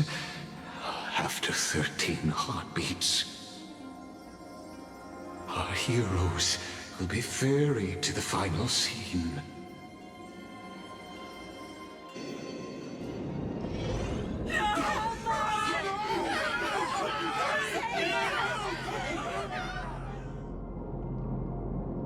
They say that the heroes of this world should be as countless as the stars. Yet now, we're the only ones left standing. So, in the end, the black tide still swallowed everything. The West stands protected by mighty Kremnoans. It will hold for the time being. Professor Anexa deployed wards in the north and east before. Their effectiveness is untested, but I believe in him. And Occam. We needn't fear for Aglaia. Even in death, she counts as the greatest among demigods. Her threads of romance weave an impenetrable shield, and the people answer her call, rallying to the city's defense. Let's move. Cavalry has given their core flame. We must complete the Era Nova before the next entry hour. For Amphoreus. That only leaves 3 hours. So, this is the last time we'll see her. Finan, we set out on this journey to answer the world's desire, didn't we? That's what it means to be a Chrysos heir. So has it always been. Then why? Why must Amphoreus' wishes be so cruel? We made the best choices we could, whenever we could. But in the end, the prophecy that led us, this black tide swallowing everything. Why does it look like this? I don't know. We haven't had any other choice, except to move forward. Not for a long time now. Even if we only see the long, long night ahead, I still believe that through it, we'll find the dawn on the other side. Beyond these flames, a new sun will someday rise. So, to the Temple of the Three Fates. You'll take over Time's authority, and we'll return all the core flames to the Vortex. Then put this world's fate to its final rest. After which, we shall all face oblivion, or embark on one final grand journey.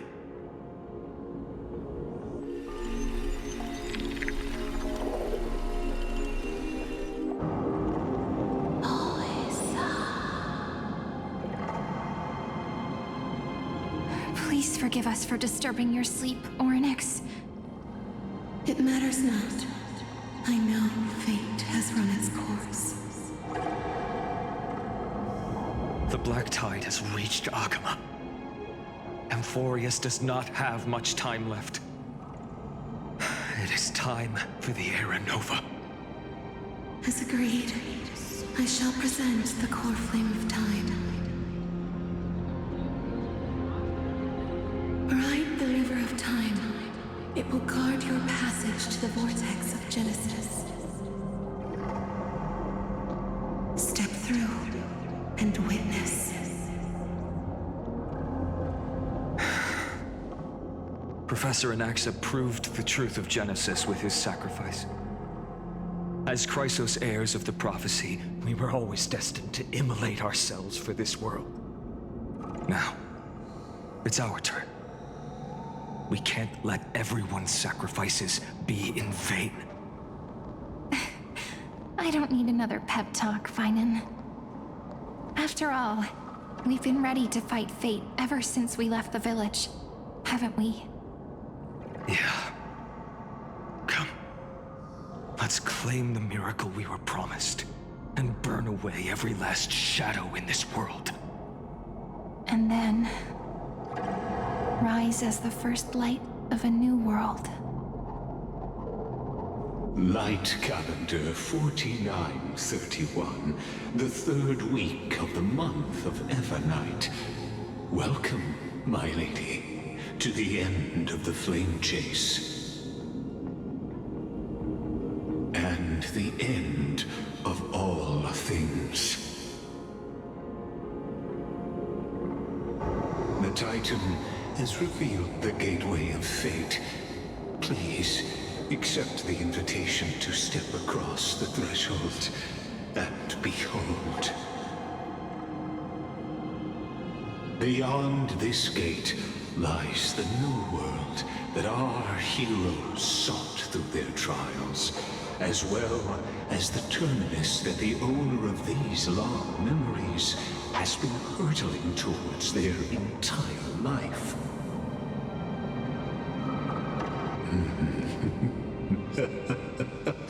Perhaps you'll find it all too familiar. Then you'll understand how the mortal called Finan shouldered the world's weight.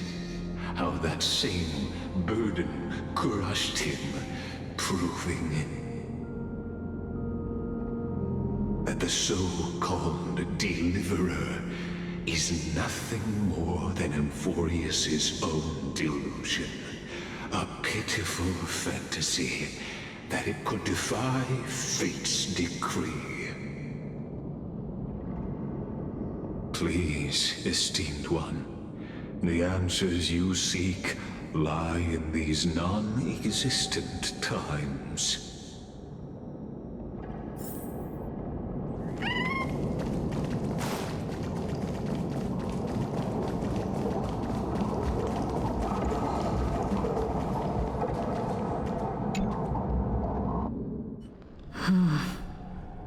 The vortex of Genesis.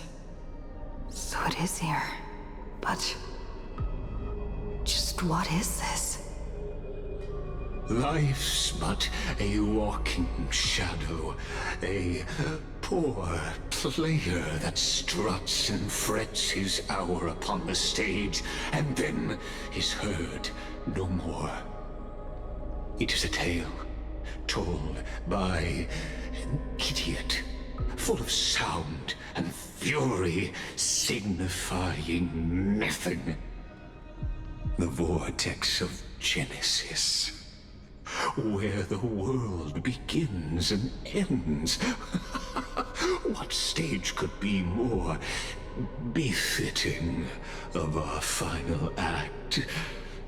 Come, I beseech you onward, buoyed by your surging curiosity. As an unattainable existence that has dwelled within his heart, beyond his reach, you have accompanied him through the march of years uncounted. You naturally have the right to view the river of time in its fullness, and to witness what he welcomed upon his arrival here. Every absurd and tragic ending. Now, if you would... My journey to the Aranova Deliverer. Enough talk. Go. Make the... Now this is So what if there's just Beyond the Aranova.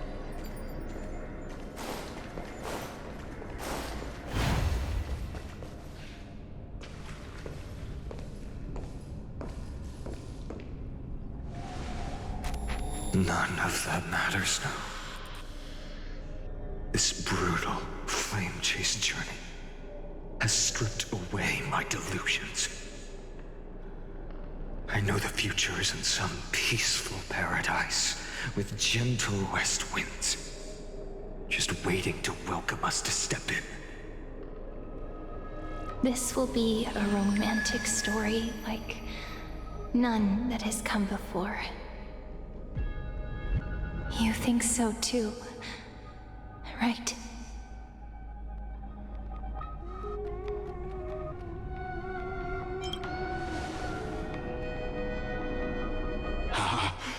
Indeed, in his memories, such a scene replays over and over.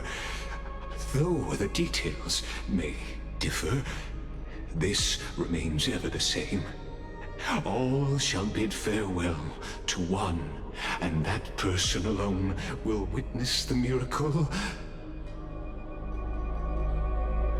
A total of 33,550,335 times.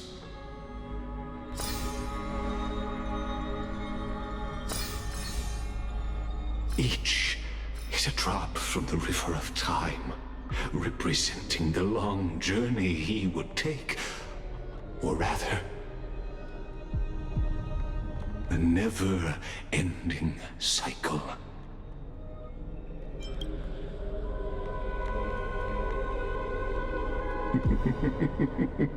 Sharp as ever, I see. Seeing is believing. Why not let your own two eyes uncover the truth? Or perhaps You can simply walk straight to the final truth. See the true face of the character you play, and witness the ultimate nature of the Chrysos heirs. Flame-chased journey and the cycles of Amphoreus. Please, take your time. Look around as much as you wish.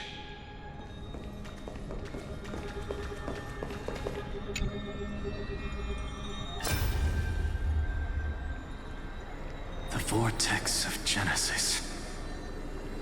The last time I was here, I was returning the core flame of reason. I didn't have the time to observe it in too much detail back then. But a holy sanctuary of the Titans looks more like their frozen crypt to me. Well, all the core flames do lie here now. It's my honor to walk the final stretch with a mind such as yours, Professor. Oh, getting ahead of ourselves, are we? Have you forgotten so quickly? I died for truth long ago. What walks with you now is but a thought in your mind. Of course. How could I forget that? But I'll say the same to you. It's my honor to walk this final stretch with you, too. Now go. Stand tall and finish your final task. Yeah. Just leave it to me. Time for that wretched executioner to pay what they owe.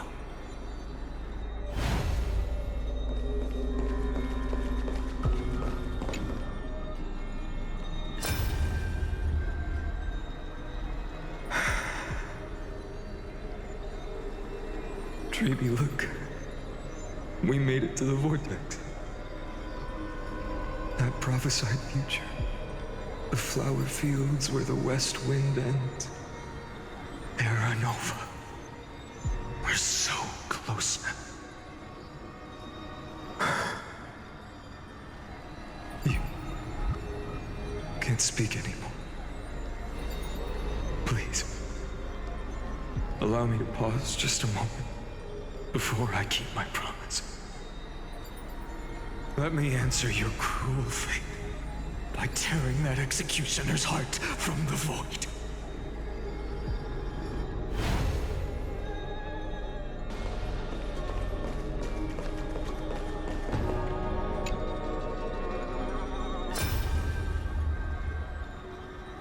All shall bid farewell to one, and that person alone will witness the miracle.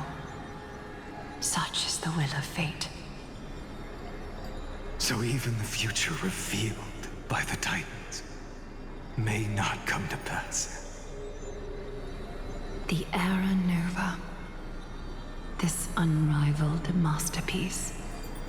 I have no regrets now that I'm entrusted to my most trusted apprentice. Are you saying? Fate is ever unassailable. The golden threads tell me the black tide rushes toward the vortex, ready to swallow this place. I must weave the last of my humanity into a net to hold back the deluge. I shall have my final bath in warm and radiant gold. Now, the hour of fulfillment has come. Forgive me. I must snip away every risk to weave the strongest future for the new world. There is nothing more to say. We part here. I shall personally dispatch that wretched executioner, not with threads of gold, but with the steel tip of a needle.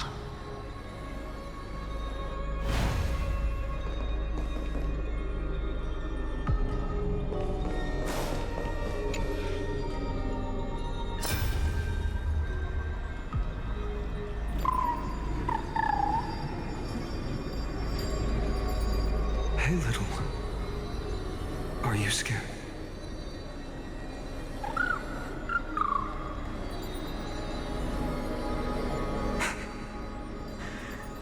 As brave as heights.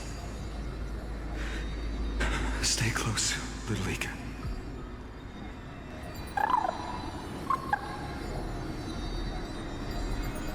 What? No, not you two.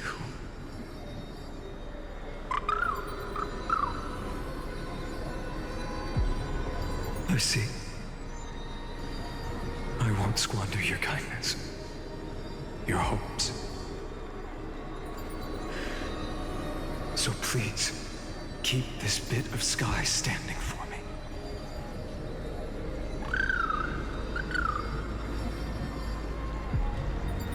Well, now there's one last thing I need to do before the Era Nova. Come, Executioner. Let this patch of clear sky show me where to strike.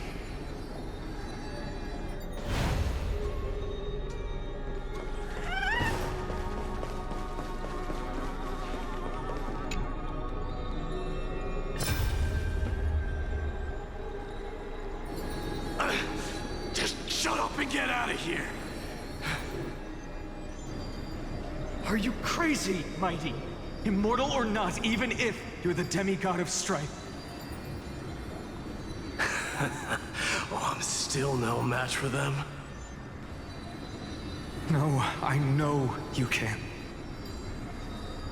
I just wanted to request that you witness the Era Nova with me.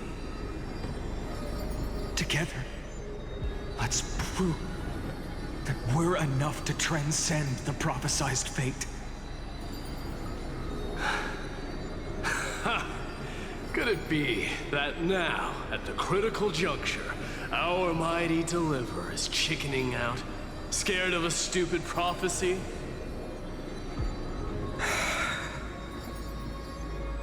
I'll transcend the prophesized fate. All right.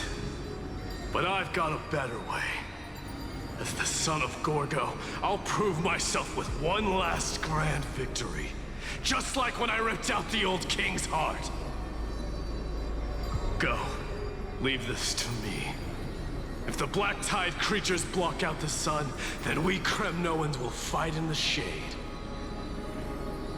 And when I'm done with that executioner, we'll raise our cups where the west winds end.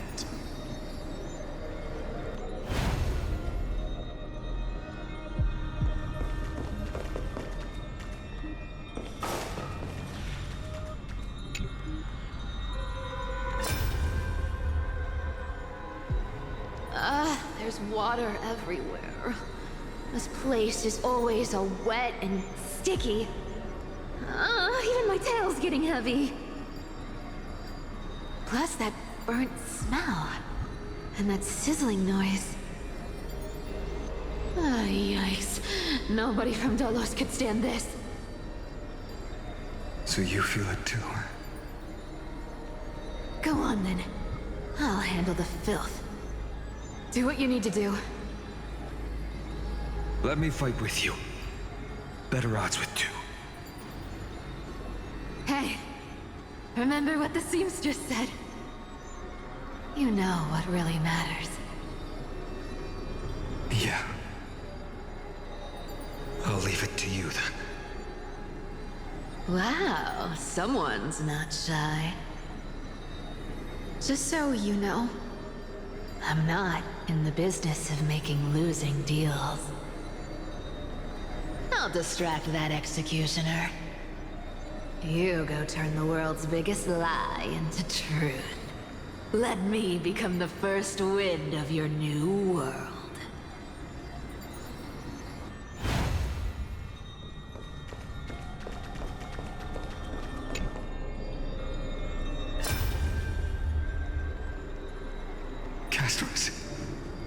Didn't you? Yes. I've become Death's demigod, and shall never again walk the world of the living. What you see is the surging of the River of Souls, brought on by the countless dead feeding it in these dark times. They cry out. Though dead, they'll converge into a torrent and guard the vortex to see the Era Nova fulfilled.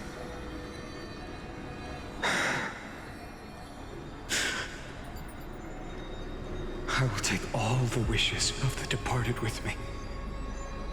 Please, everyone, fight with me to the very last. I hear them. The dead hail you. They're prepared. Go on, Deliverer. We'll keep that executioner in our shadows. The path before you leads to light and eternal flames.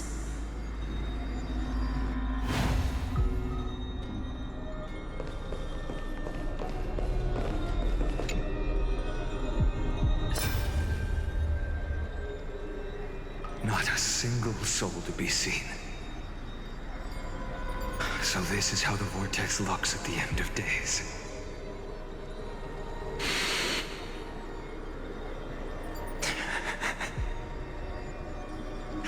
Looks like I've got company after all. But since you've made it here... So, in the end you succeeded. Executioner.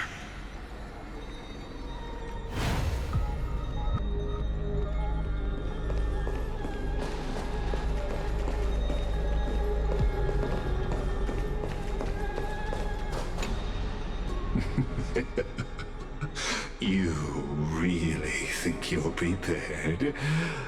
Allow me to give you a warning, most earnest. Once you see what these memories hide, the world's course will be forever irreversible. Ah, very well. As you have made up your mind, let us bear witness together. As the sole audience of this eternal theater, I have been rapturously awaiting your arrival, and this, too, is the very reason I must show you everything. I believe that since you've bathed in that Eon's gaze, you can make Amphoreus' frozen fate flow once again.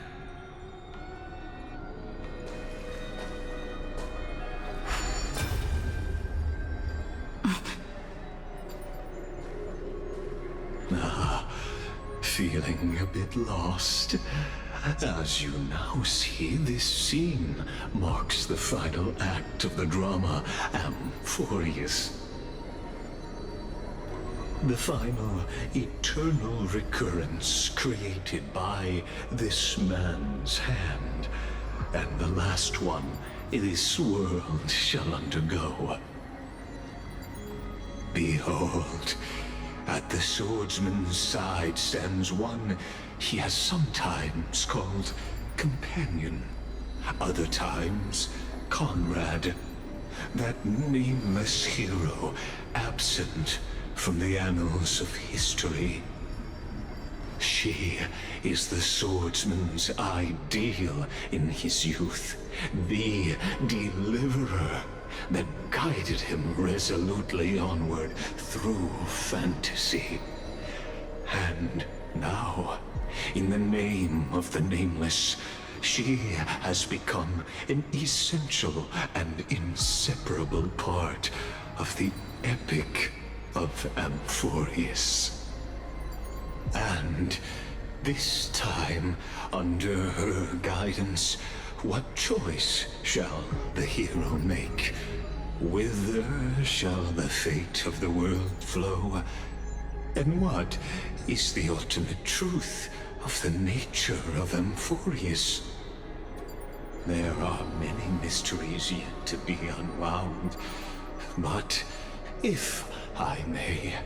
Allow me to temporarily yield the stage to one far more fitting.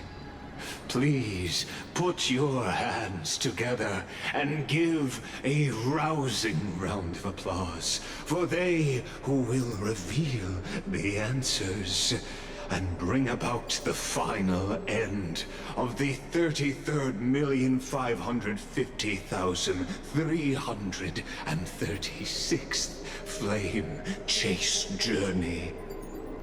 The master of the countless memories we saw. The other important actor now stepping into the vortex. They who have already burnt their own self to cinder. The Flame Reaver.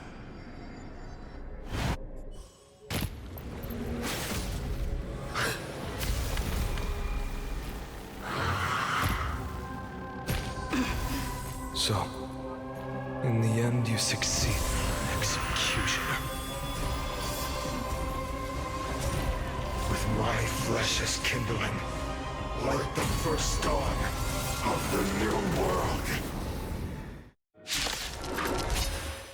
The time has come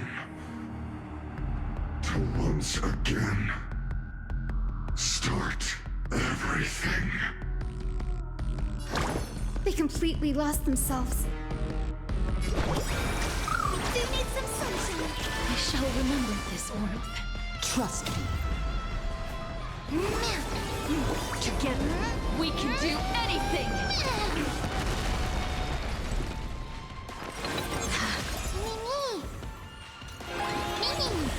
Please cherish this time. Root here. Embrace a new life. May this dispel the gloom, destroy the skies. Darkness with me.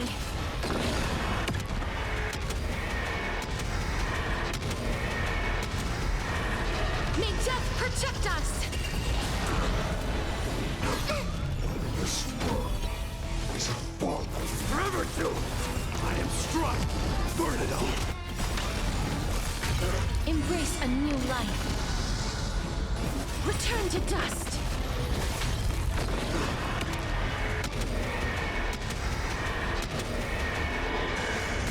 This ends now. With your corpse, I'll ignite the dawn!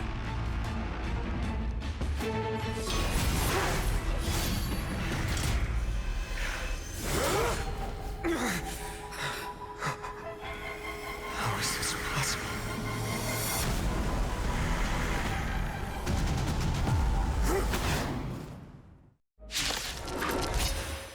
The sons of destruction, now twinned.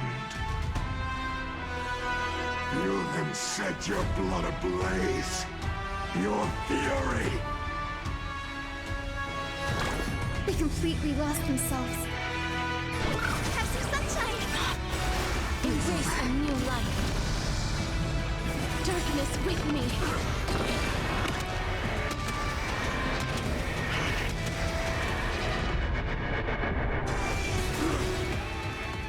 I choose you. Score.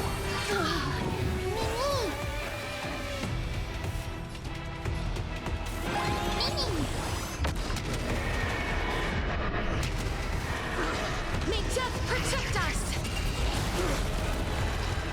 Burn it up! Through my blood! Forever doomed! Dying soul accepts your punishment! I shall remember this one. Dispel the gloom, destroy the skies. I can't die, but... Embrace a new life. Return to dust.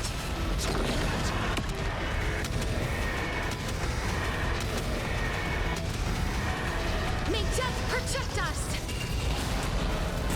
My fury, unchanging, unceasing. Fury upon you!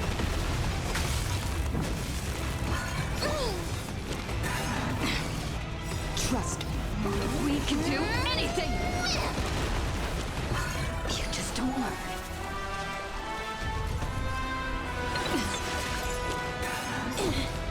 future is great. Embrace a new life.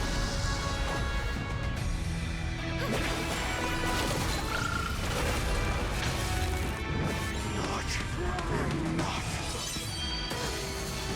This world shall be over. One person alone may witness the miracle. Such is the will of fate. That person can only be you.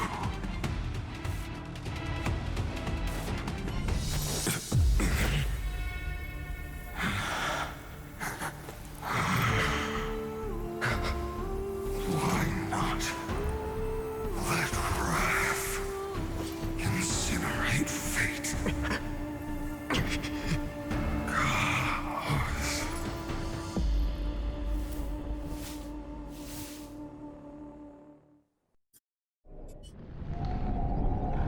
At last, Amphoreus' fate has begun to shift. Just as I foretold, your arrival will change everything. After all, you've also been bathed in that Eon's gaze, which can awaken the long-dormant instinct inside a man. Much like that scepter we spoke of earlier, it was only under the same Eon's glance that it was reborn. That's right. If you recall, I mentioned it at the very start of our play. The celestial body neuron, once belonging to the Erudition, abandoned by the Eon.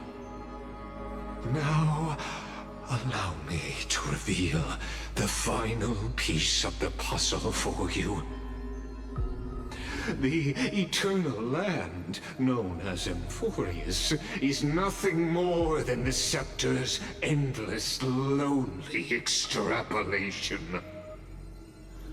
A bottomless well of fury, aimed at the god who cast it aside.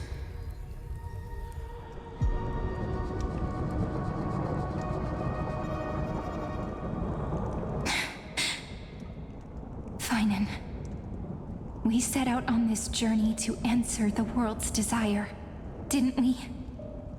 That's what it means to be a Chrysosaur. So has it always been. Then why? Why must Amphoreus' wishes be so cruel?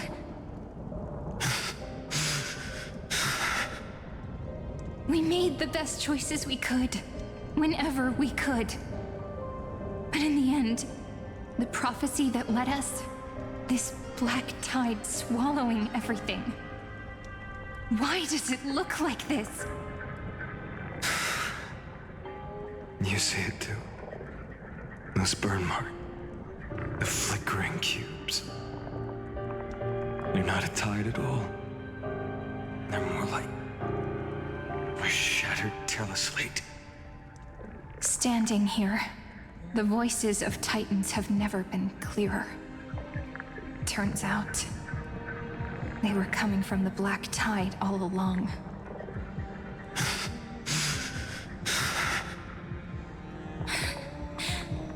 Is that Amphoreus crying?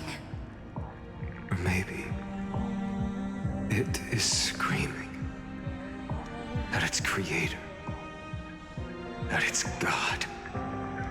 Finan, do you still remember when I was little? I had a dream. A dark, cold room with nothing but Orynyx's curtain glowing like crystal. The curtain seemed to contain all of Amphoreus, where strange and fantastic dramas played out within. There were countless versions of us, from countless different worlds. Perhaps it wasn't a dream. Yeah. As I gaze out at the world before me, Those sorrowful thoughts have become reality. So, this is the reason the sky was sealed. Amphoreus is merely a larger ID Silicii. We are just characters in this tiny world, following the prophecy, stepping onto the same journey over and over. What then is this so-called Era Nova? And what are the spectators watching all of this truly hoping for?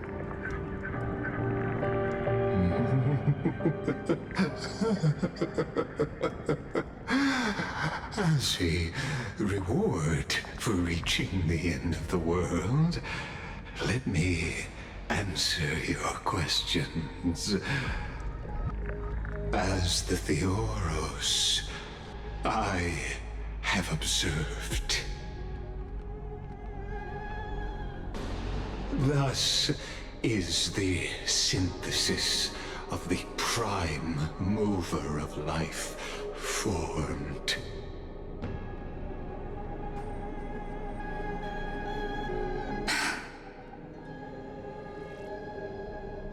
This is a moment the universe will remember. After millions of extrapolations, the experimental environment known as Amphoreus has finally achieved results. So, the results you speak of are this wreckage of a world. We all gave everything we had, returning 12 core flames to recreate the world. And in return, we become nothing more than sacrificial offerings at the end of everything. Exactly. The Titans are Chrysos heirs of the past, and Chrysos heirs are the Titans of the future. Anaxagoras' theory of Era Nova holds true. As the model of reason, he reached unprecedented heights. But from just the perspective of a player in the drama, he could never fully uncover the last layer of truth. The cycles of the hero's journey that have played out until now were never about creating a new world or perfect heroes and gods. They were a deep learning program made for the Black Tide. But this time, your plot will fail. I've taken Kefali's core flame, and when the dawn of the new world arrives, its light will burn away all the darkness. Haven't I made myself clear? The Chrysos heirs and Titans were merely byproducts of the experiment. You've seen this world's evolution, witnessed the birth and growth of the Black Tide, and how it devoured everything.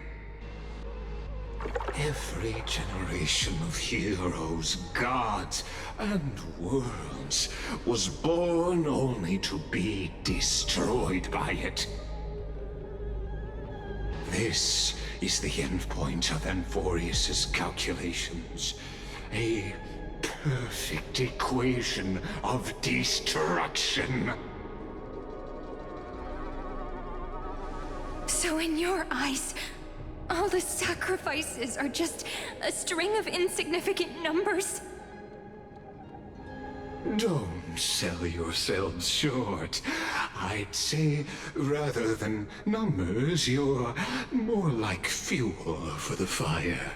And without fire, there can be no sunrise tomorrow. Even if that sunrise is born from annihilation? Curious question. Have you ever considered that after millions of extrapolations, Amphoreus is already following a different path from the erudition? It has long since granted divine blessings equally to each child. The golden blood flowing in your veins, it comes from the blemished one, whose name is destruction itself. And Amphoreus's Chrysos heirs were, from the very beginning, fuel for the Aeon to burn the universe.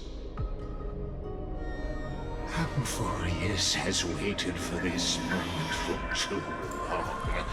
At the end of the empty, cold, and lonely extrapolations, the destruction has reached its final destination.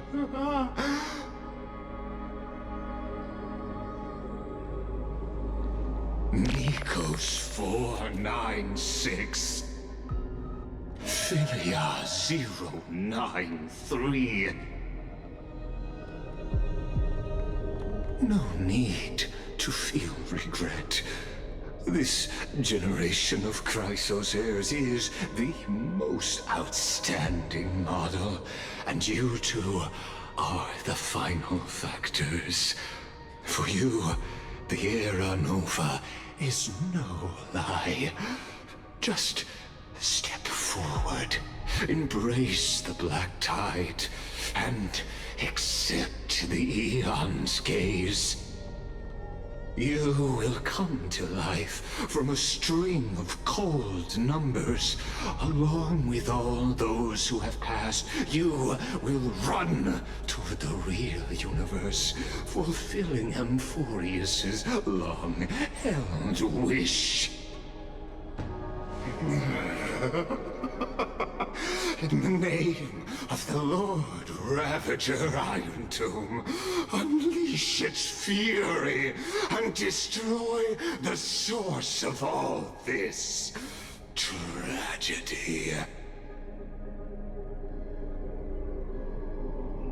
Or we could always choose another option. Like you said, Amphoreus is just an experiment, and we're the participants. We can only walk along the predetermined path toward the ending, under the watchful eyes of the stars. But that also means that there isn't just one Aeon who can cast their glance at Amphoreus, right?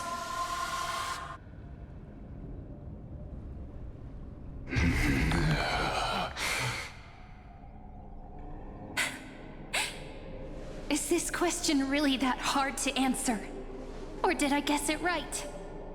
And in reality, this world has already been under the watch of other Aeons. It's strange when you think about it.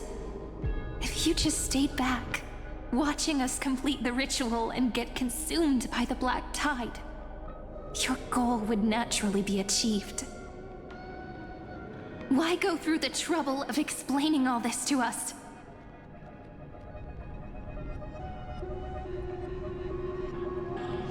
You're pretending.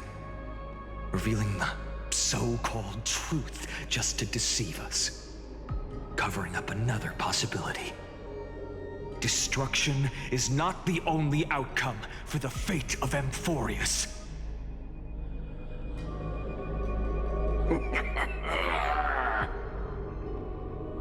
Do you two really think, as petty little demigods, you can change the outcome written by the stars? What makes you think you are capable of doing that? A little courage and determination. Just kidding. The answer is pretty simple. But we're not gonna tell ya.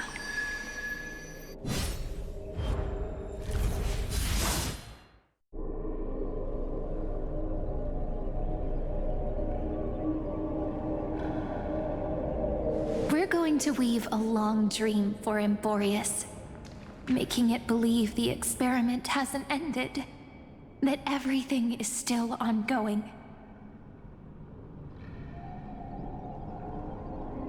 With just Orynyx's power, though, it should be impossible to achieve this, right?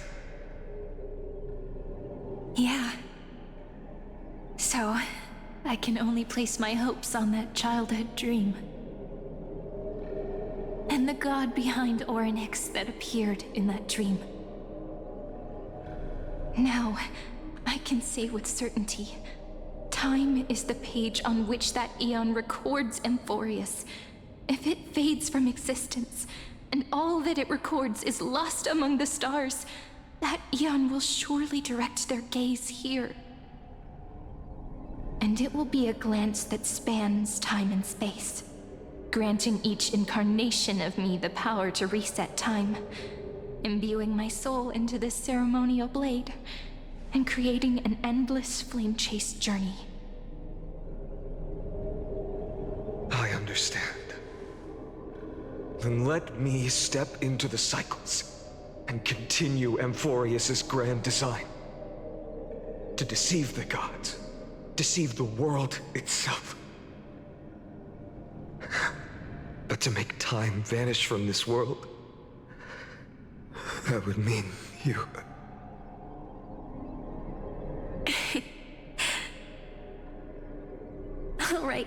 All right, let's not make things so gloomy.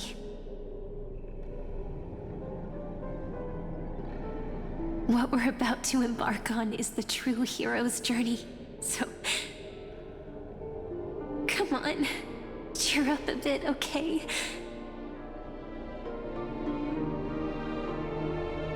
In that memory, you will definitely meet me again. A little Cyrene who knew nothing, lying on a soft patch of grass, feeling the light breeze, dreaming of the distant world. Tell her about the flame chase journey, and then let her become a romantic part of this story. I believe every Cyrene will make the same choice. Erasing time, again and again. Resetting time over and over. After all, they're all me. And I will always have my charm.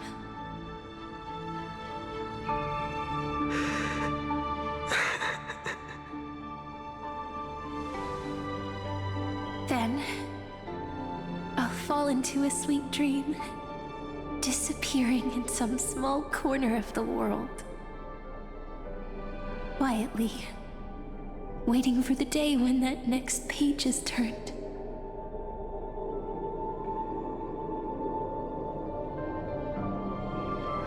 And I will keep going. Even if the road ahead is dark, I will burn myself to light the way. Rather than let the core flames become nourishment for the Black Tide, I'll become their vessel, to prevent the arrival of Era Nova. Even if I have to burn through my own body, it's no matter. As long as I don't extinguish, the flame chase will never end. Until Amphoreus welcomes a true dawn. The girl who watches over time, and the warrior who carries the world. Now, let us fulfill the duties of time and world-bearing. Honor the past, and forge ahead.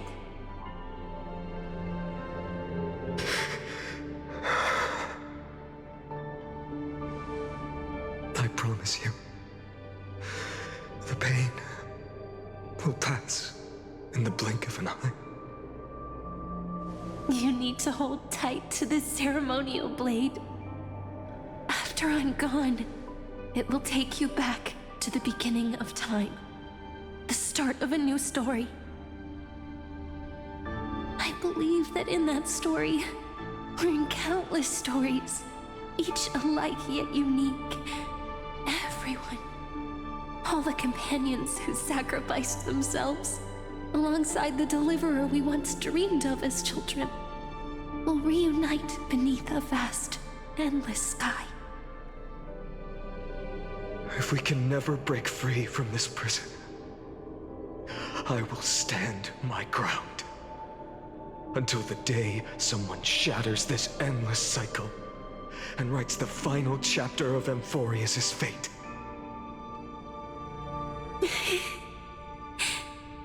So, let's set out. We will be the ones to start everything. Carry the primordial chaos, just as your name suggests, and bear this world we hold so dear.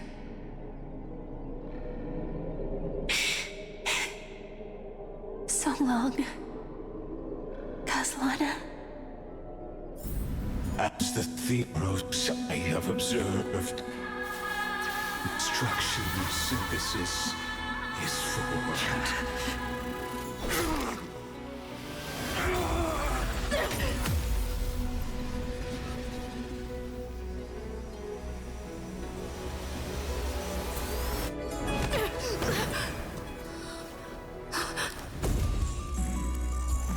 I will wait for that day, for as long as it takes. The day will come whenever this eternal and follows in our footprint, writing everything understand whatever was.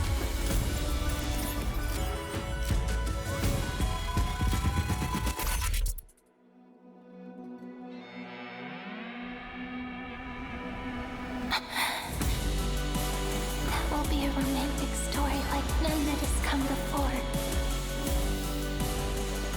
You think so too, right?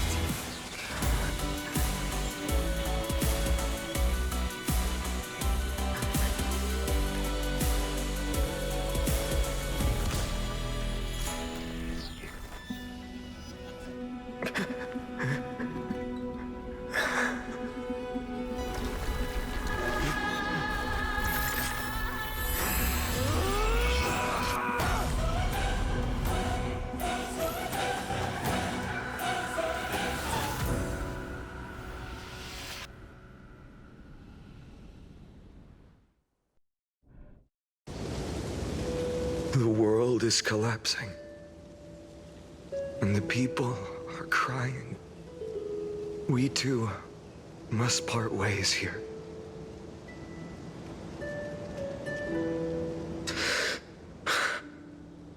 Friend. Ides Elysiae, the little village of my childhood. The gentle breeze and the sound of waves still linger. Everything is as it was. It feels good to take one last look. You know, this is just a corner of the memory. The real Ides Elysiae. I know. I'm here to say goodbye. We might not see each other again. You can stay here forever.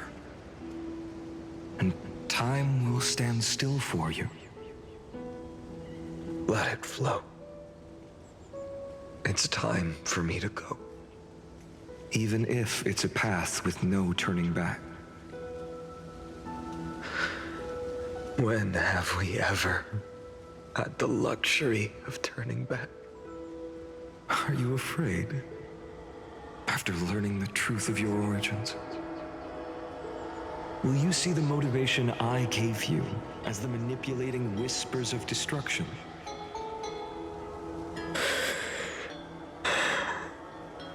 The convictions and choices that come from my heart.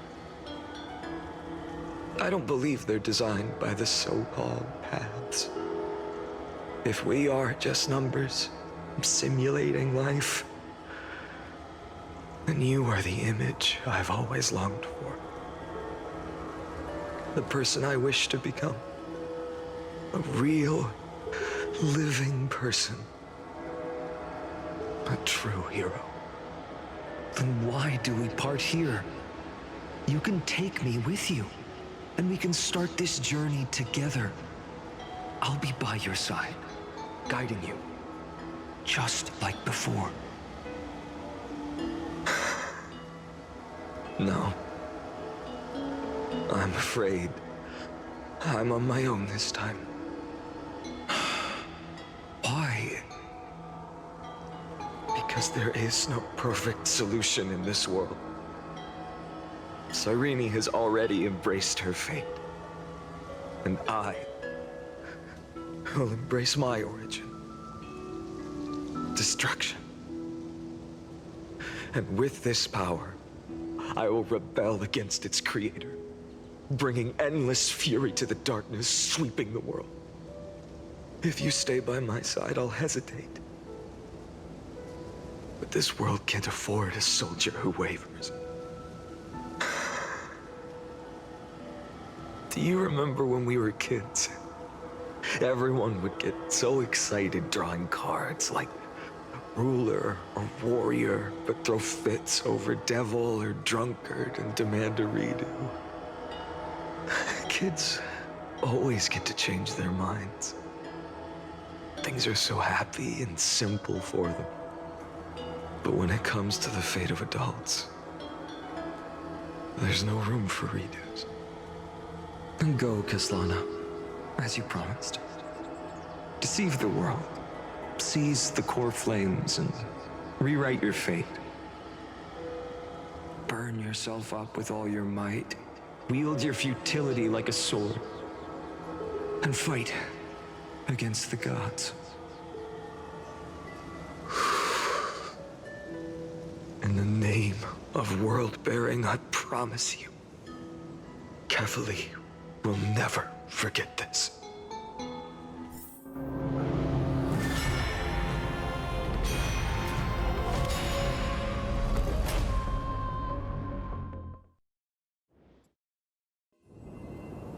So, time retreated behind me until it reached the origin, where nothing ever existed. Just as Professor Anaxa once said, in that void, Kefali stood at the center of chaos. Time, space, and causality all flowed from their body.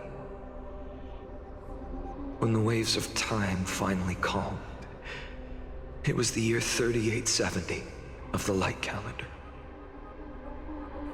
The Chrysos War had lasted for nearly a century, and the threat of the Black Tide was growing stronger and more relentless. That was the era of the Day Thunder Knight's battle with the sky. While she could not seize the core flame, she proved that the prophecy was true. That mortals could slay gods. From that moment, the sole survivor of the old dynasty, Imperator Cyrindra, issued a call to arms across the lands, summoning heroic Chrysos heirs to wage war on the Titans. And that was the first doomed flame chase journey, sealed away in history.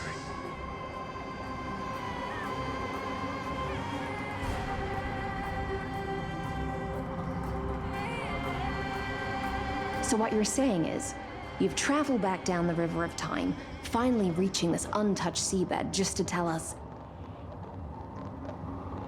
the flame chase journey and even all of Amphoreus are nothing but illusions in an eon's dreams?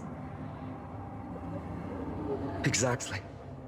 So, Dux Gladiorum, please take me to meet Her Majesty Cyrindra.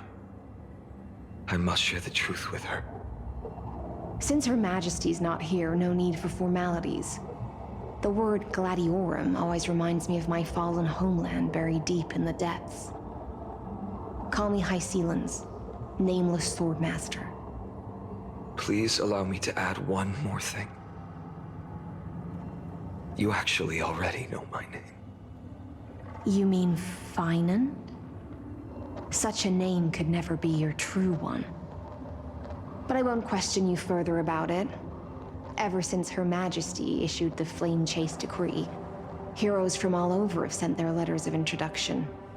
What's the harm in adding one more name like Finan or Heinen? Besides, the deep sea is dark. Isn't it the perfect place to hide secrets best left unseen?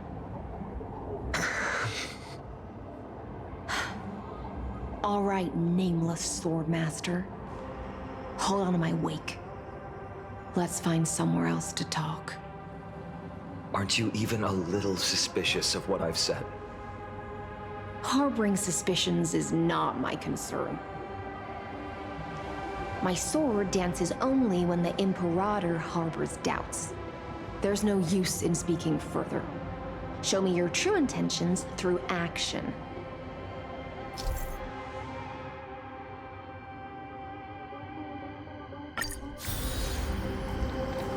Perhaps you should demonstrate your skills and calm the raging black tide for us.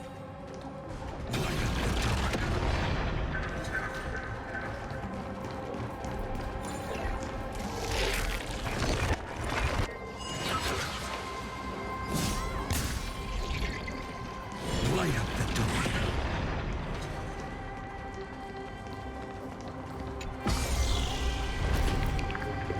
Oh. Nice moves.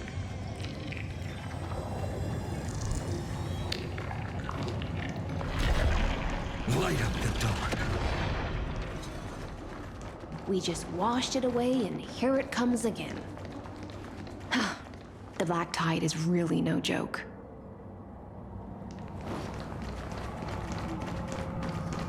Light up the door. Light up the door. Light up the door.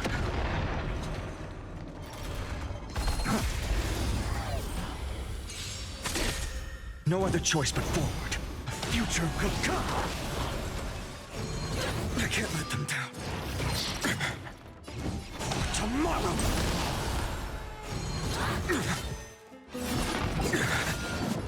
A future will come.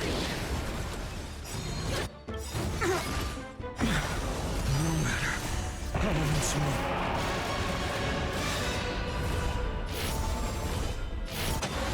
Tear the sky!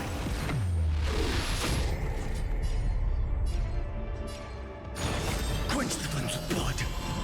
Is that all? Her agony! So without substance.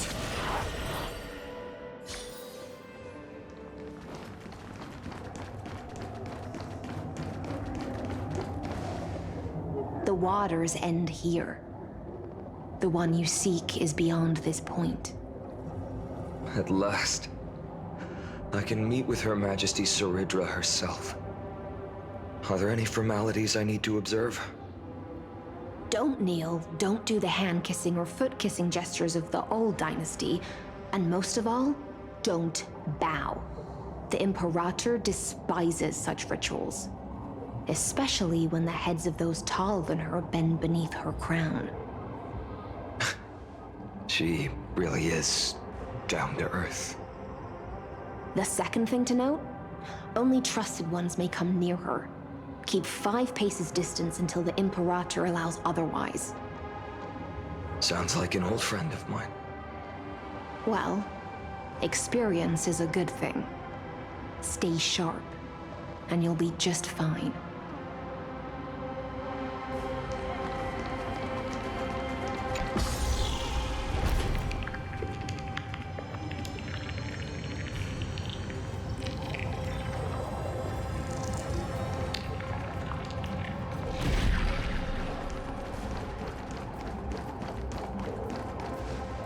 Duck's Goldweaver, little hostage. Apologies for keeping you waiting. It's you. You know them? Good. That makes things easier. Before that, I'm more curious about one thing. Where is Her Majesty Saridra? To avoid any misunderstandings, nameless Swordmaster. Although we spoke and laughed along the way, I never said you were entitled to meet her. The Imperator decreed, the Deliverer will not appear in this age. Be wary of suspicious individuals. Come now, both of you. Let's finish our job.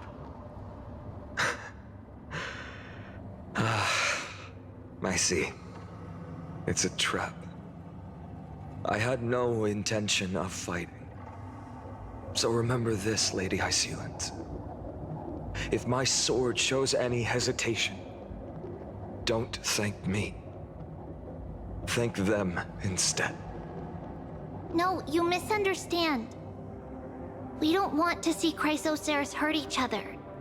Just give us some time to ask you a few questions. The Nestia's golden threads will judge you and decide your fate. As you wish. White-haired Swordmaster? If what you say is true, then you must know the fate of the world.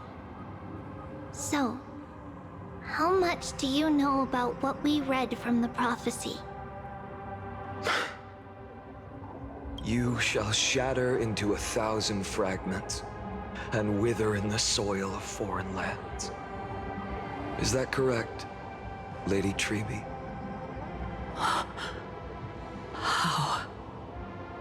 How is this possible? He got it right? Yes, but the prophecy never mentioned he'd appear here. At least, not in this era.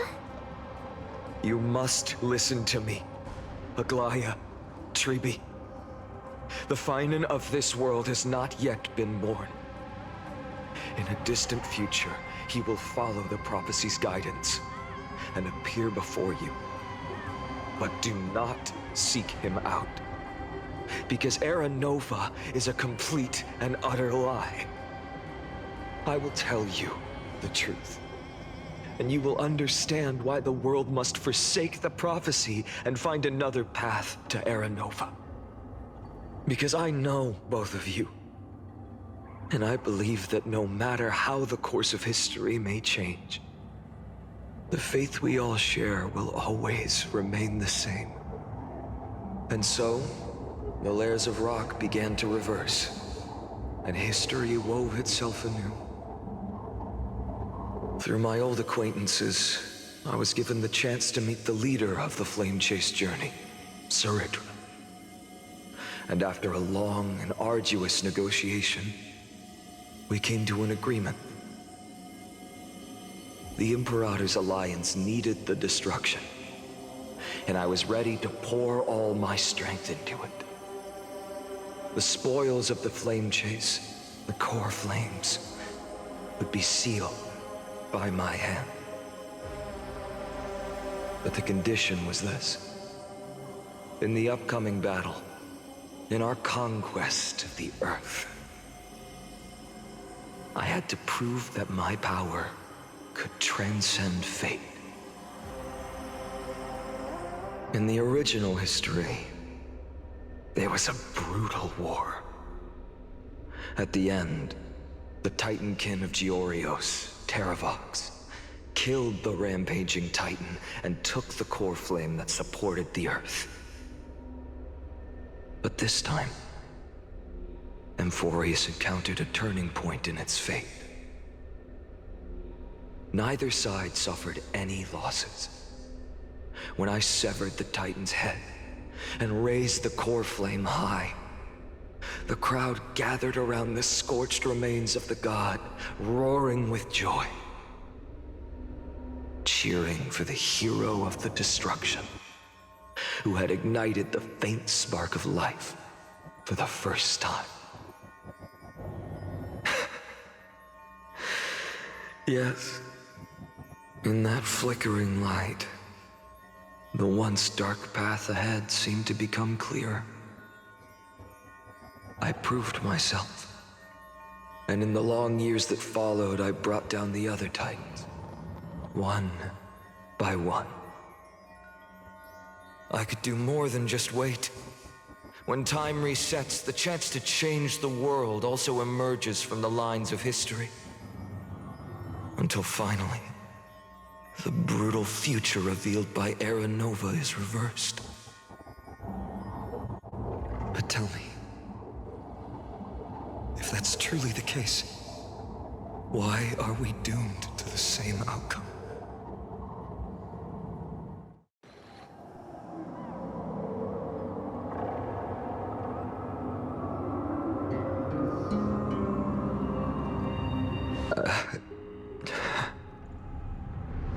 The people kept their promise and handed you all the core flames. In this world after Trebios, no demigods were born in Amphoreus. At this point, I just want to know. When they vanished into the black tide with their mortal bodies, why didn't you shed even a single tear?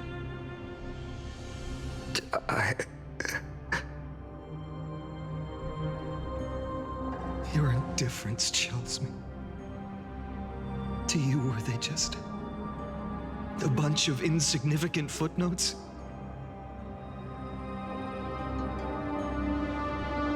Sorrow has been my constant companion. In fact, with 12 core flames upon me, the fire in my heart has never been more violent. I'll remember this world through anger. As long as I burn, they'll never truly leave me. Perhaps it's already too late. But you're right. Anger, at this moment, is the only weapon I can rely on. So, draw your sword, Executioner. I'll make sure you realize that your greatest mistake was leaving me alive.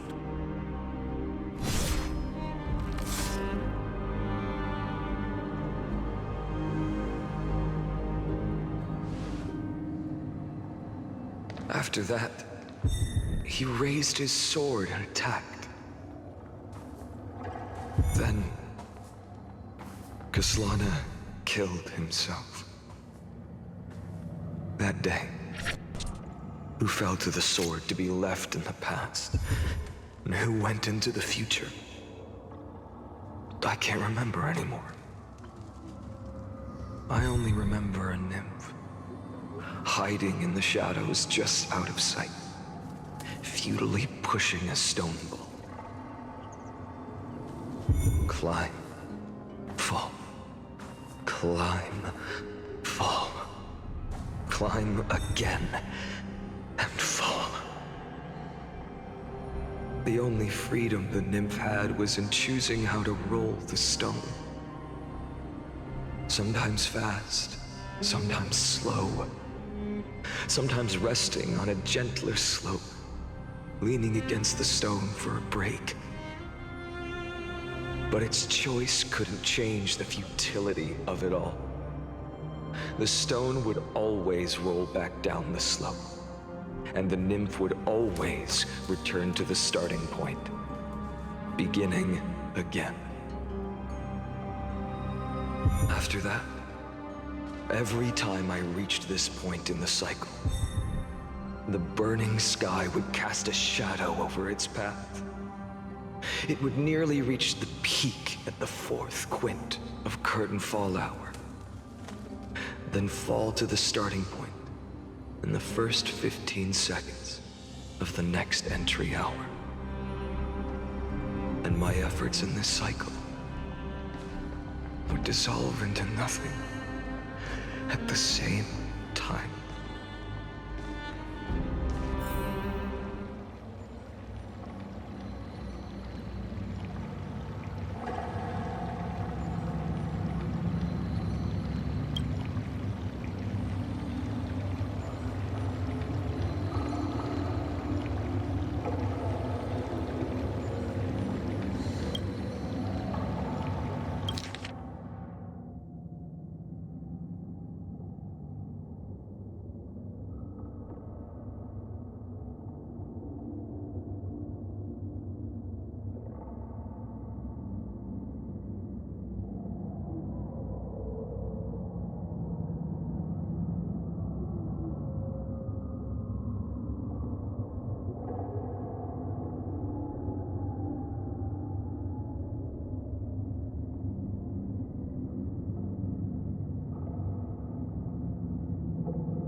Absolute nonsense.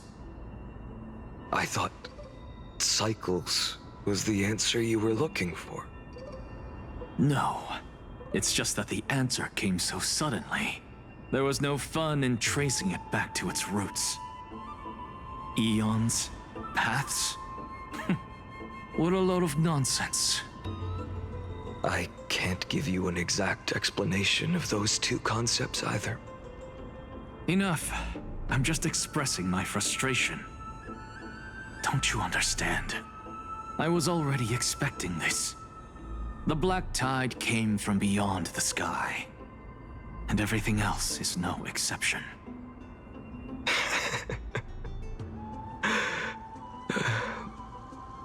Fate is a strange thing. No matter how the details of history change, the Anaxa I know always remains as harsh as ever. If the other Anaxagoras actually worshipped the gods, I'd make sure to find a way to break the cycles and crush them in their cradles. Too bad. Now only you have the ability to do that. What's that supposed to mean? You're willing to help? Of course. The core flames were meant to save the world. And in my opinion, the noble Titans have no reason to refuse. Besides, according to you, before stepping into these endless cycles, you were my pupil.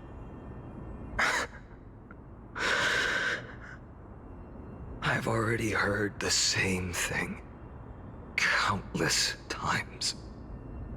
Enough chit-chat. Let's go. If we run into any other scholars, leave them to me. We've all made preparations for total annihilation.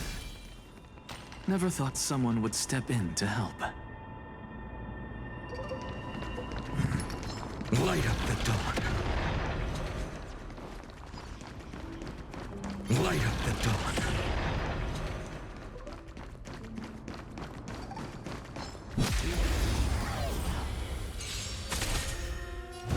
For tomorrow.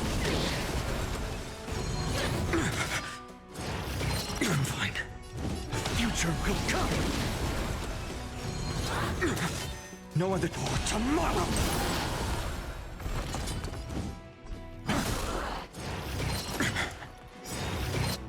I'm fine. The core flames consume me. Hail the new dawn.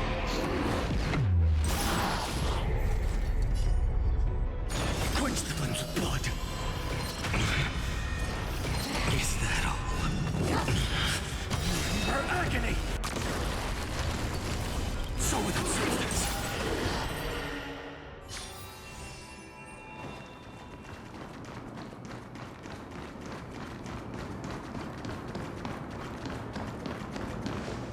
Hold up.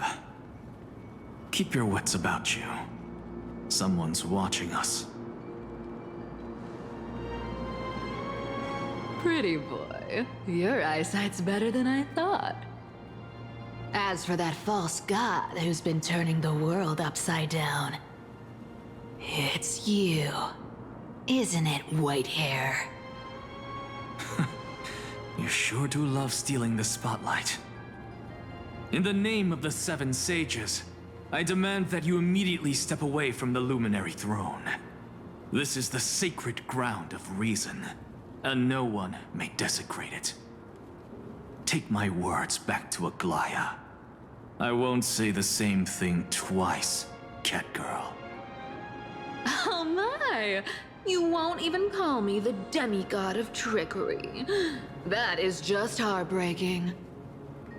I have some words for you, too.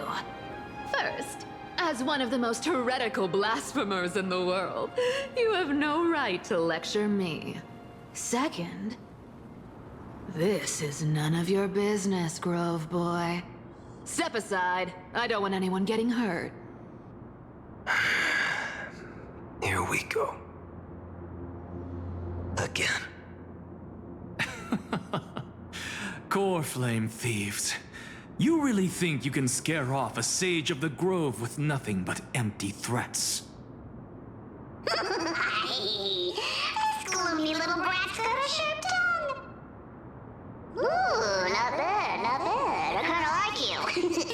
As a return favor, please come search this core flame right here. Aw, don't cry now! That was close. I'm out of here.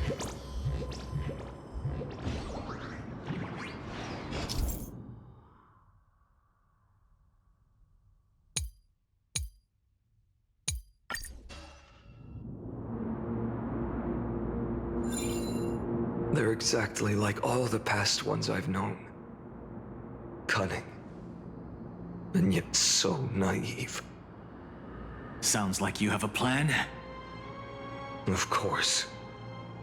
When I first set out on the Flame Chase journey, Lady Treby never managed to teach me Orynyx's miracle. But along the way, I learned a thing or two.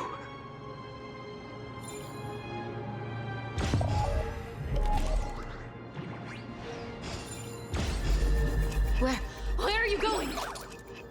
I don't know. The Venerationists' foolish inventions finally come in handy. How is this possible? You've arrived, Zagreus. Always so punctual. What? Do you know who I am? I'm running out of patience. So I'm not going to waste words.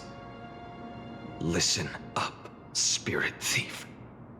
Hand over the core flame, and let's pretend we never clashed. This way, you and this world can still be saved. Save? You sing better than any bard. If you ask me, you're the greatest disaster Amphoreus has ever known. No matter how strong you are, you're still just a mortal body. Carrying 12 core flames? Don't make me laugh.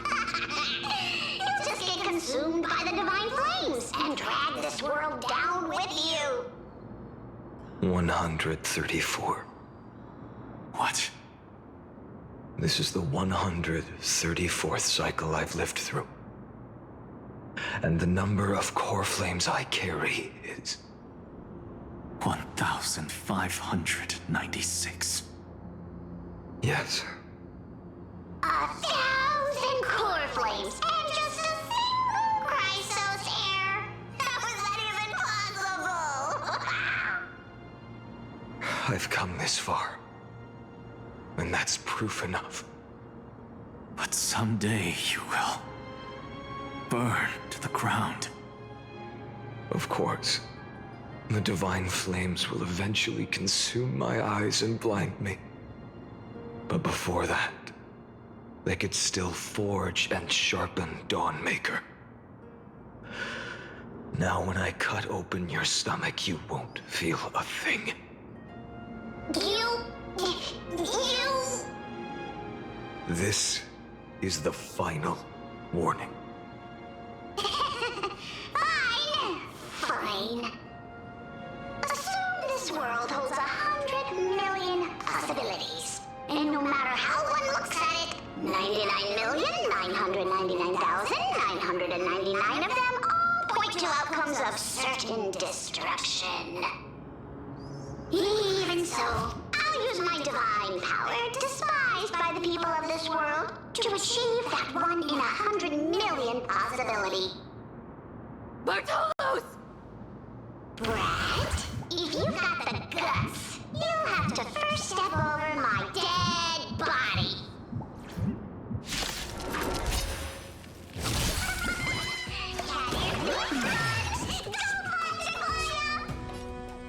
This little brat is not a threat we can deal with just by ourselves. For tomorrow!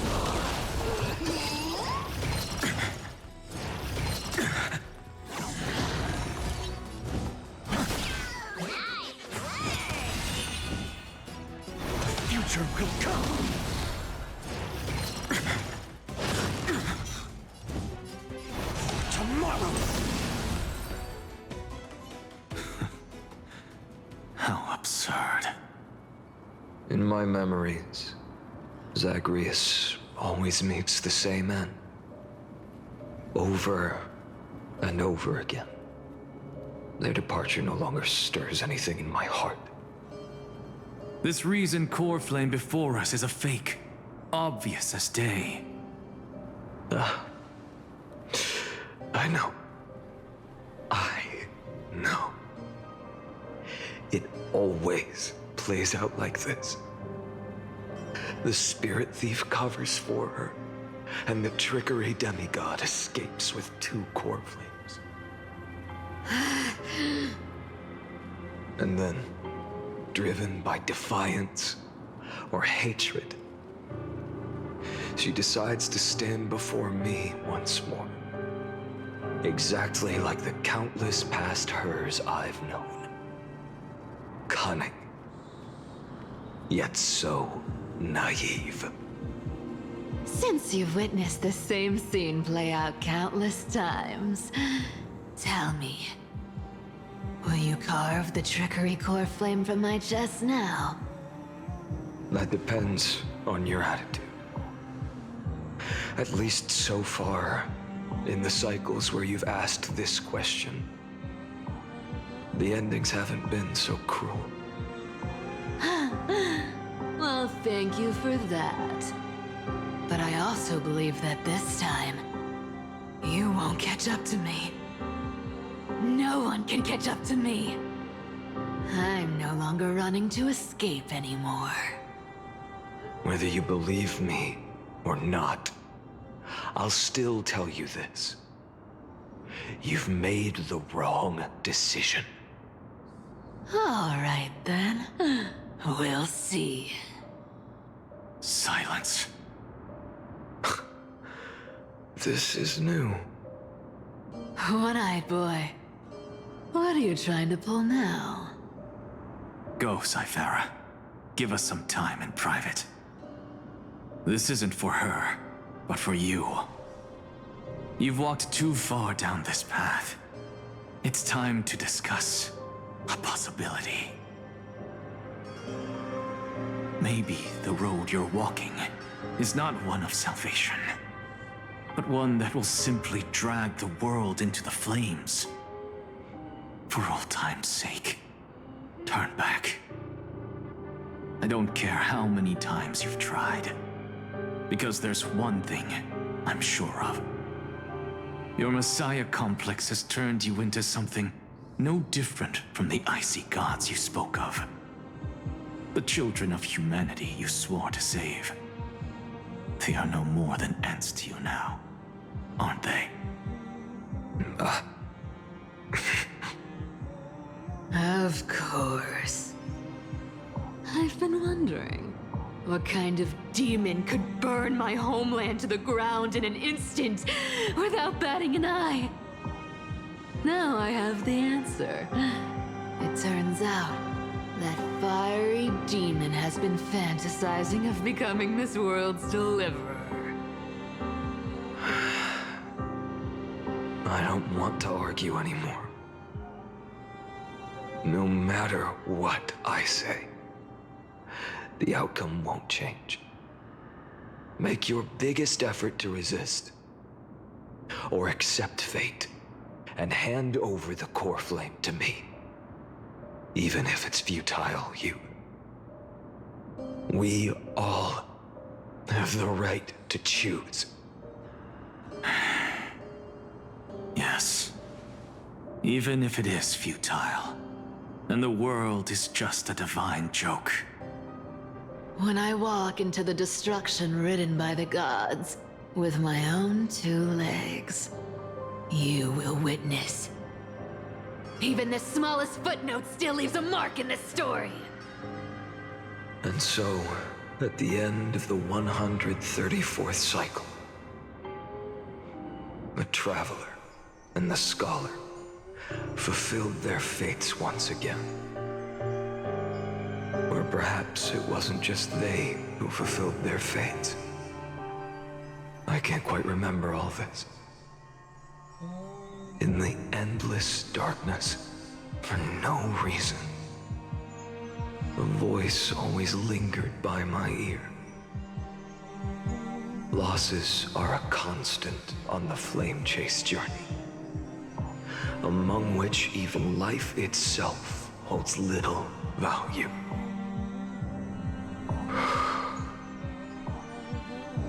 Reduced to ashes. Such a familiar end. It happens in every journey. Always the same.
You don't look so good, Deliverer.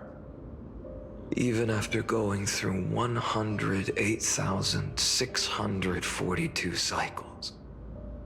Mighty, your name for me has never changed. Why do you sound so pleased?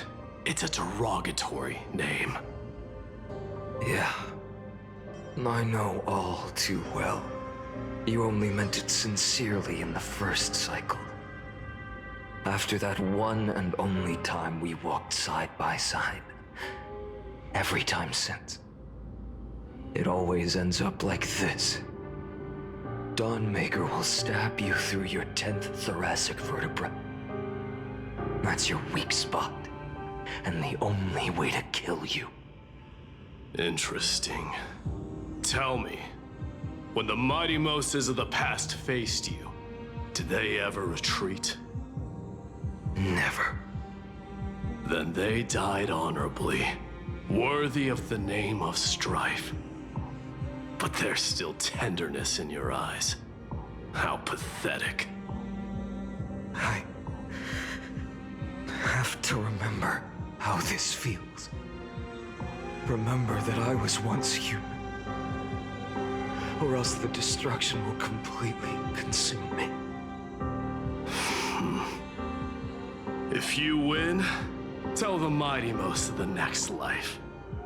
This person is a worthy opponent. So always remember to give it your all and never slack off. I'll keep that in mind. As always. Even though the dynasty is left with just one, the Kremnos festival will continue as usual. I, the king of the Kremnoan Legion, will host the final feast in the center of this arena, and the prize will be the flames of strife. One day, you shall die with a wound in your back. That's what I saw when I overcame the trial. The gods' dying ramblings. Enough. You've probably heard this thousands of times. So you must understand, facing the demigod of strife means there's no way you'll take this core flame in peace. I understand. Step forward and face me in a final battle. I, the last son of Gorgo, the demigod of strife, salute you. I'll give 10,000 scars and 10,000 lives of mine to fuel the blazing sun of deliverance.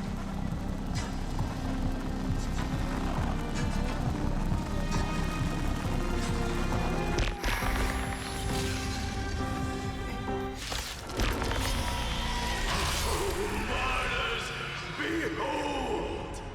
The last Kremnos festival has begun. And will not end till death. Trying to temper myself.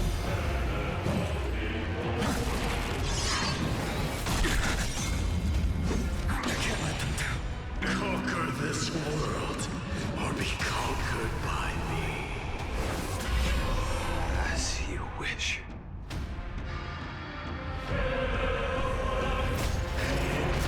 Full glory, I salute you. That's all I ever wanted.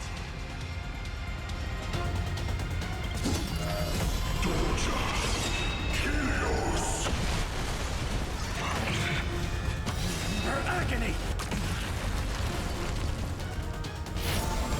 Sun tear the sky! So without substance. Hail the new dawn!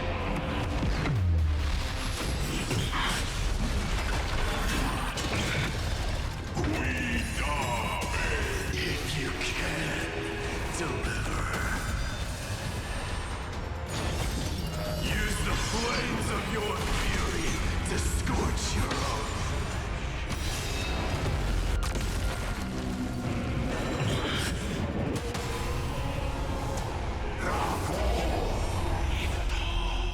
Shatter the cage! Feel the scorching hatred. All stars burn to ash. So without substance. Sun tear the sky! Mightimos. Let strife decide the outcome. Let this...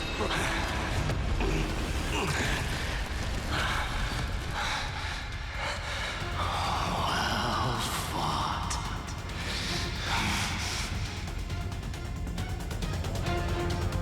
You may crown yourself. My blood. In your next life, I shall once again block your path.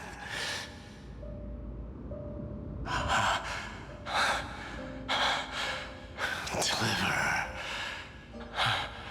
I wish you eternal victory.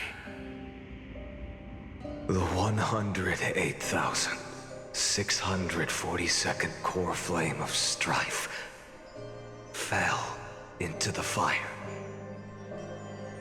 Yet the shadows of the black tide still loom, and pain and despair spread across distant lands.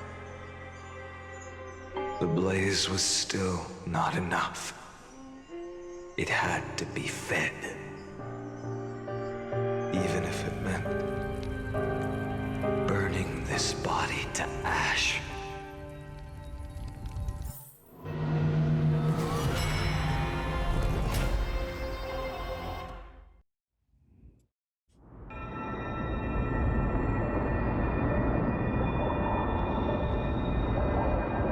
No matter how bright the sun is, there are still places it cannot reach. Moreover, the sun you bear is both cold and blinding. A sun like that surely cannot bring warmth to the nether realm of the next life. Golden blood is born from the destruction. We have long since lost the right to seek warmth. Only by feeding the flames can we melt that hopeless future. Allow me to ask, how many core flames do you carry now? 24,041,183. Such a heavy burden.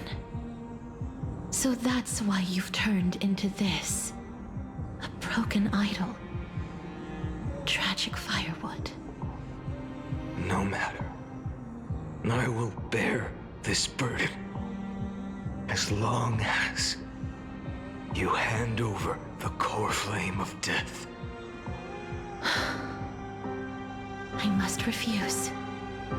As the demigod of death, I cannot watch you walk into a fate more cruel than death. But this way, the past, present, and future will never again suffer unnecessary death. Unnecessary death. Indeed, you are not the Finan I know. Please turn back. Don't let that absurd and unjust fate of yours come to pass. This way, at least my realm can still become the fragrant bed where you fall asleep. In the end, still, it seems the clash of blades was inevitable. How painful. I know I am not your match, having fallen under your sword countless times. But even so, please understand that my resolve is not to be underestimated. Even Kethely cannot shape all things at will, nor can they dictate the fate of all life. No one can shoulder the balance of life and death alone, not even a god. And it is precisely for this reason that I chose, at the end of this arduous journey, to overcome the trial and take the authority of death. I am the Hand of Shadow, Casterus, the demigod of death. Listen closely, deliverer from days past. Please turn back. Do not disturb these fresh flowers in their muddy deaths.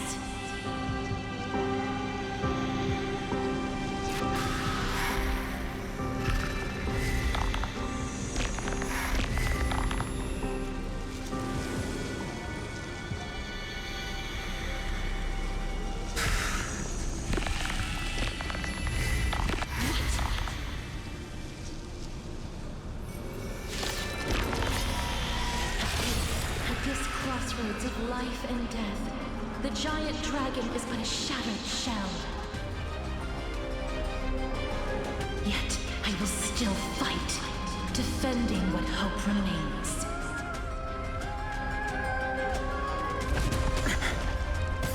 It's time to temper myself. The future will come.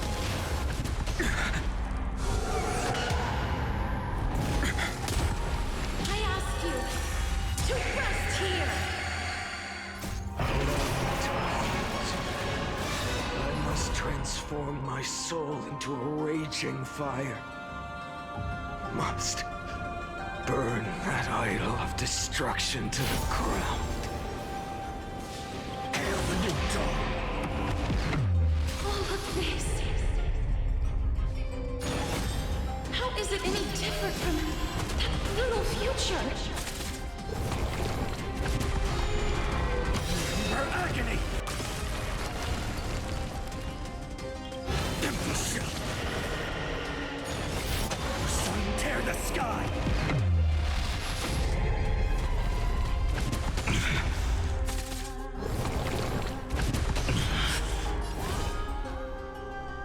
So without substance. I can't keep him here. Quench the flames of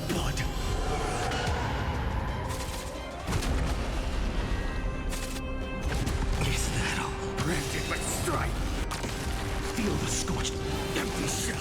All stars burn to ash.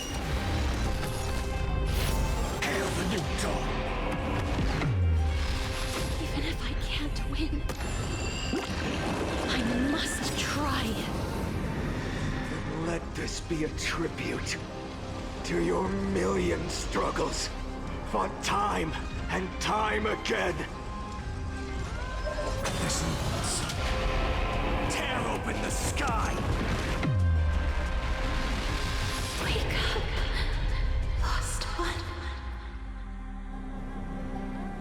See that the firelight in the darkness is not. The core flame of death was taken from the dragon's belly. What a brilliant flame. It should shine upon all, light the path ahead, and illuminate the dawn of Amphoreus that's to come.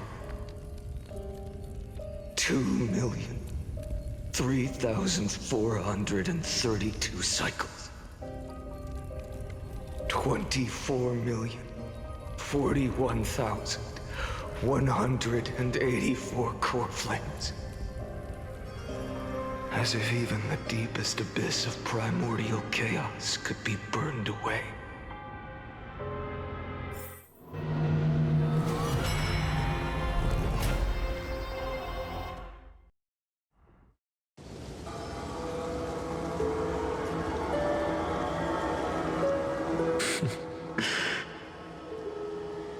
You're here, as always. You're still lingering, deep within me, never fading away. Because you haven't completely abandoned hope. Am I right?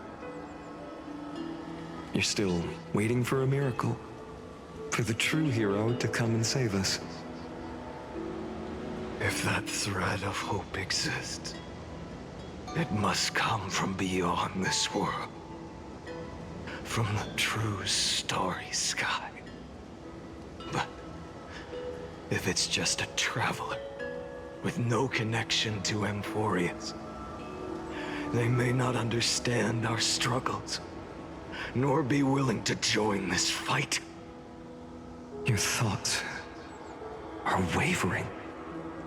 The mark of destruction is deepening.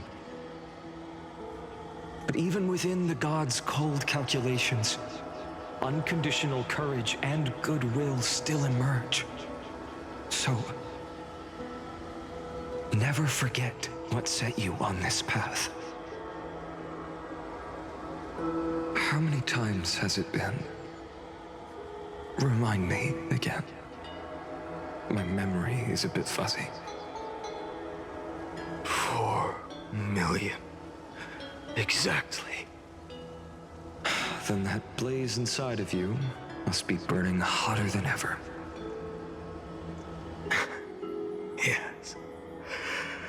When I first forged the 12 core flames into one, I had the same impression. The destruction. A power unlike anything before surged within me. Violent flames ready to tear my body apart and consume this world, this wretched prison. I thought that was it. The ultimate power which nothing could surpass. And yet now, this fragile body holds a staggering 48 million core flames. I suppose it won't be long. Perhaps just a fleeting 10,000 years. Before it's reduced to nothing but charred, crumbling bones. And when that happens, your long struggle will finally come to an end. No. I've already found a way to keep the cycles going. Mind sharing it with me? In every new cycle, a new me is born. All I have to do is push the next Finan to the end of the world. And then...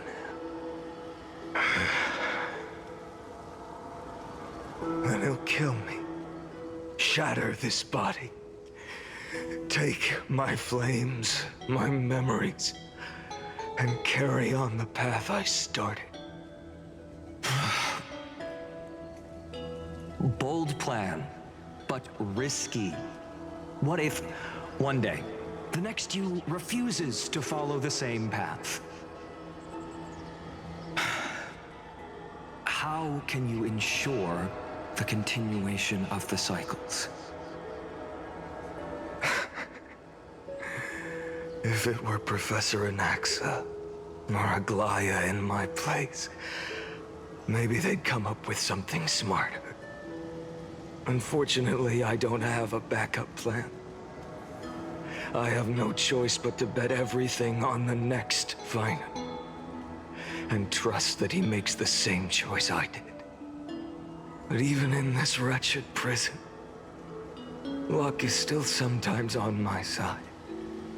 Because I never forget what set me on this path. Wait, you mean... Ever since I committed to this plan, not once in millions of cycles has there ever been an exception.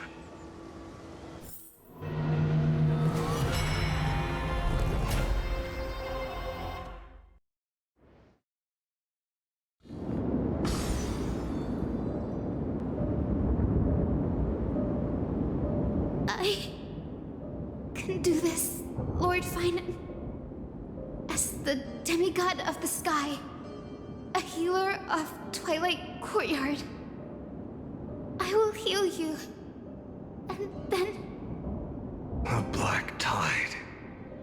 It's consuming you. You can't hold out much longer, demigod. Hand over the core flame. Let's put an end to this suffering. Now, that just won't do. A healer should stay composed in front of those suffering from illness, shouldn't they? Hyacinthia.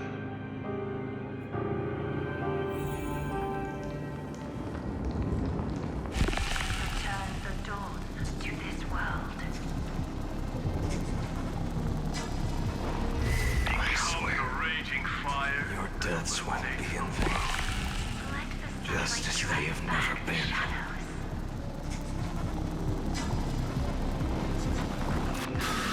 Tomorrow to this world. Let the sun rise. The sun's work.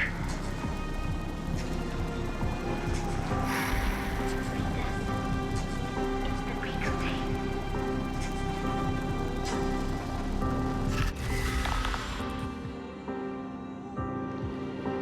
I believe in you. You are the Chrysos heir of world-bearing. The one who can lead us. Lead this world. It's just... I don't understand. Within the sun upon your shoulders, the part of that warmth that should come from you, from an ordinary person, it's so faint. My humanity is indeed just a flicker, compared to the blazing fire of divinity.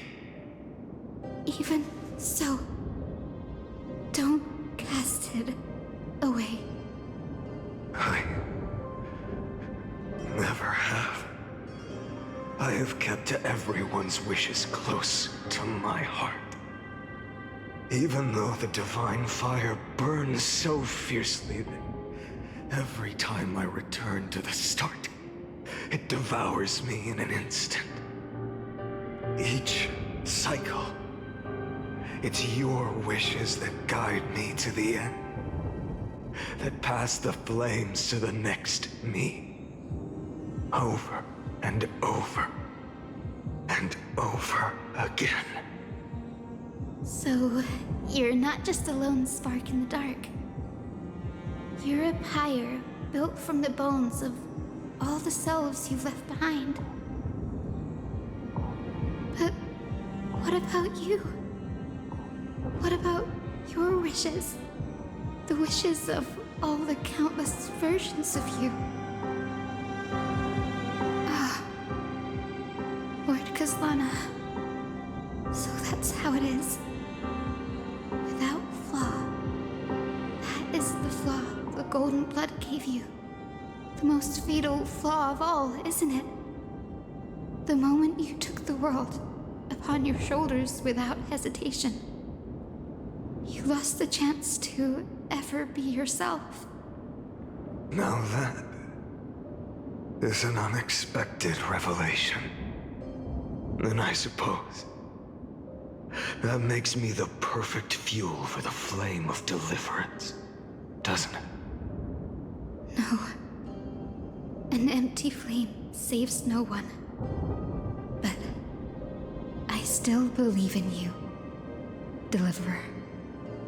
I, Hyacinthia, the Eye of Twilight, am neither strong enough to command the wind and rain, nor willing to end this absurd struggle by letting the sky fall.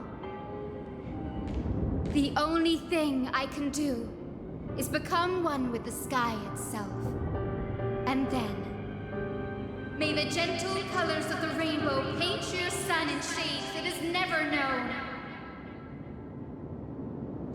May they bring Amphoreus, a rosy-fingered dog.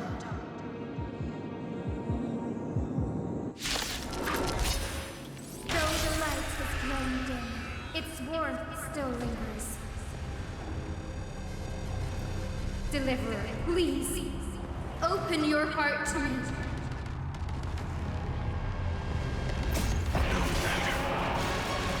Let this blazing sun fill the sky with golden fire.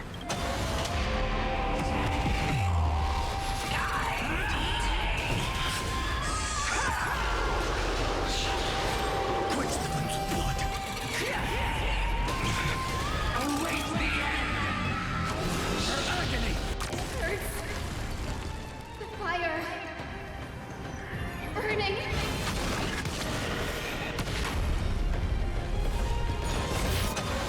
Tear the sky. So without substance.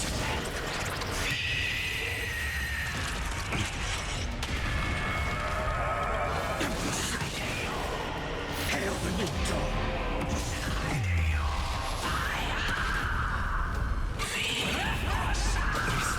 Crushed and torn. Let the sky merge with all this world's suffering. So without substance. Impossible.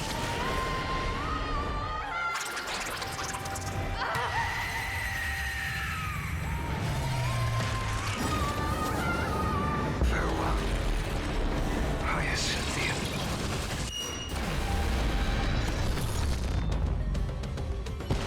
Yes, your sun burns hot enough to turn everything to ash. But tell me, how will the seeds of a new world ever take root?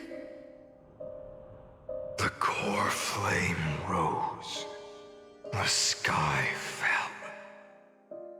The 23,570,000th cycle came to an end. And this time, the end of the flame chase remained the same as ever.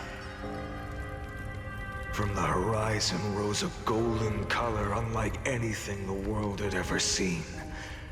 So pure it consumed all in its path. This was the end of the world, and the start of the next.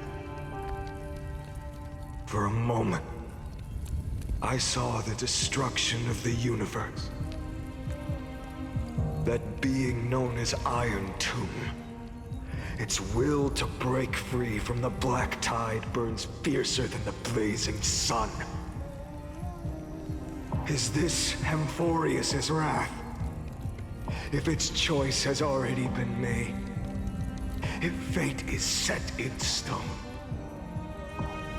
I will still never yield to it.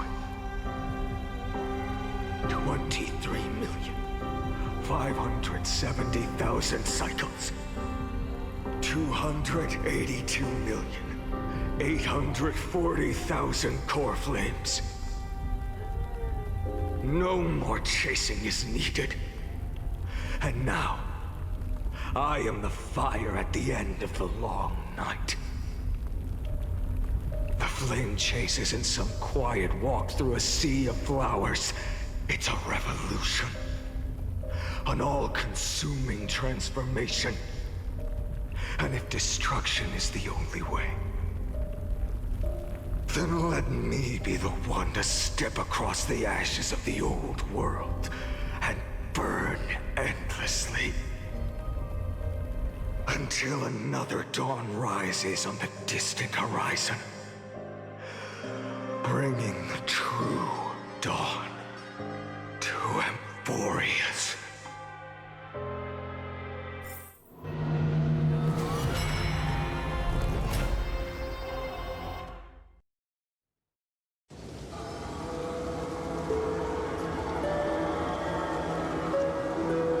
$33,550,337. This is the cycle you're about to enter.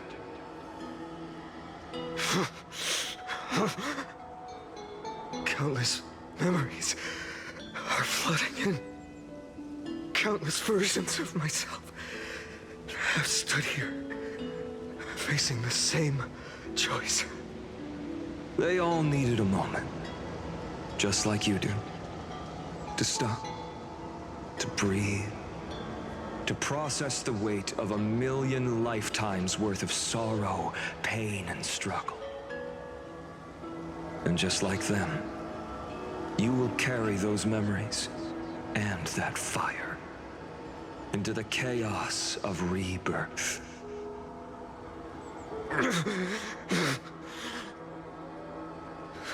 I must go and bear this burden. I must say goodbye to you, and then fight the destruction with destruction. Yes, that's always the decision you make. I will burn and fade away. I will become the flame reaver of this life and keep my promise to Cyrene. I will kill gods and comrades alike and steal the core flames. And even if my mind turns to ash along with my body, I will keep my purpose in mind. I will stop Era Nova. I will find the next me and make him carry on this futile endeavor of 30 million lifetimes. Looks like you're ready. Then I should be going too. Where are you going? You only exist in my heart.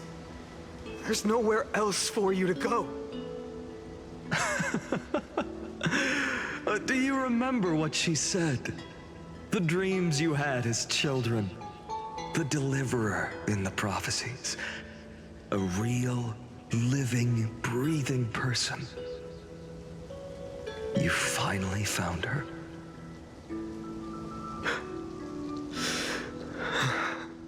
Friend. I see. You were there all along. I'm sorry. I was supposed to send you home. This is my flame chase journey. You were never meant to be a part of it. No. You know the truth.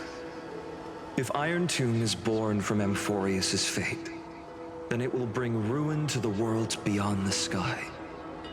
And all these countless lifetimes you've spent, It's all been for the sake of defying that end, hasn't it?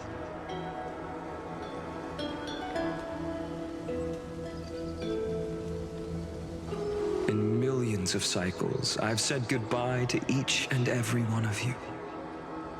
Yet nothing ever changes. Each time we speak, our words grow fewer. Your fire burns hotter, and you're getting closer to becoming pure rage. A vessel of hatred. I never had a choice. I understand.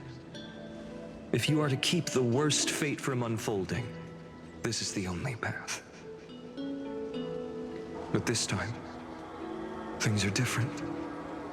Your persistence has shifted the tide. On the horizon, I see it. Faint but undeniable. The shape of dawn, breaking through the eternal night.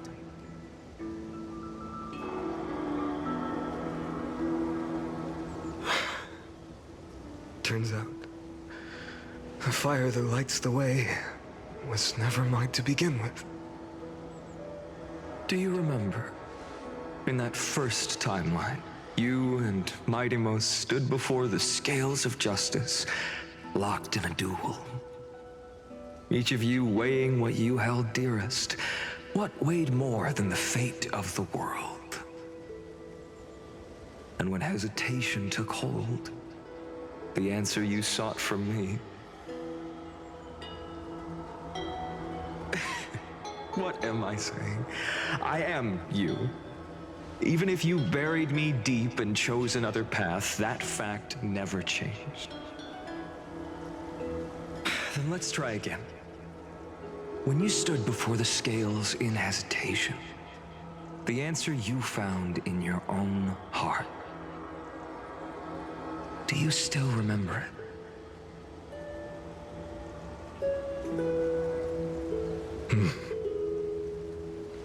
Remember the past and become the hero of tomorrow.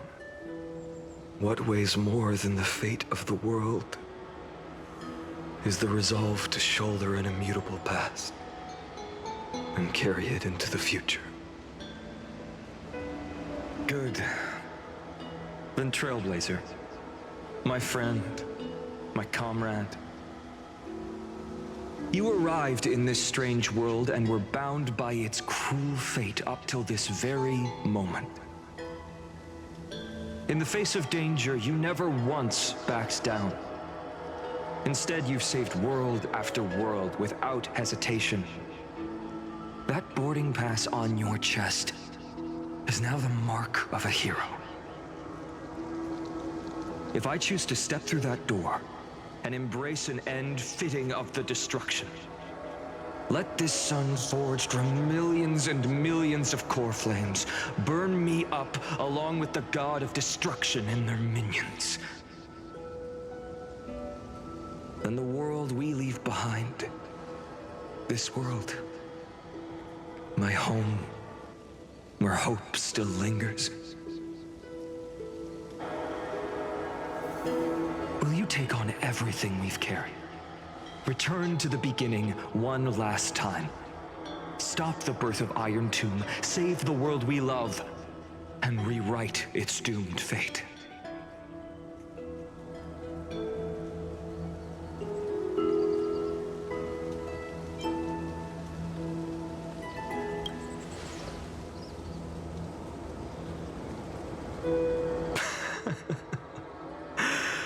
Good.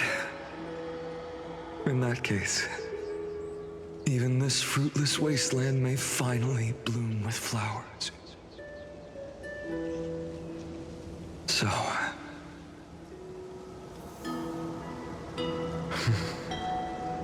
if she takes on the weight of the whole world,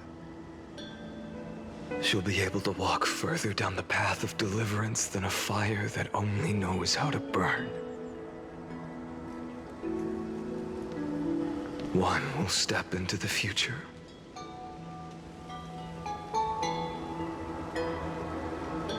One will remain in the past.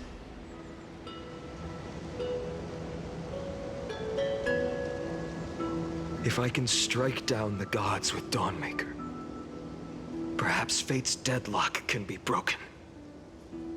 And if you can stop Iron Tomb from ever being born, then these 30 million cycles will have not been in vain.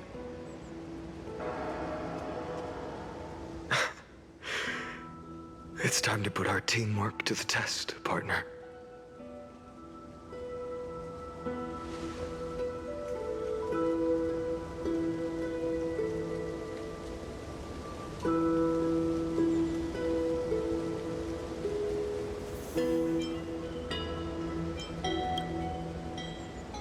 Thank you for all you've done already, friend. The image of the hero I've buried deep in my heart finally steps into the light. Here, at the end of this long flame chase journey.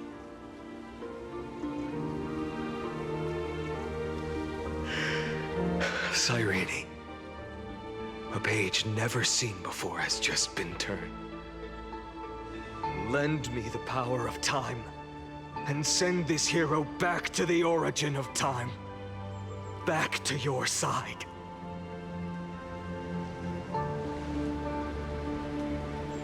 And I will walk the unfinished path, just like the countless versions of me before. Unwavering as always.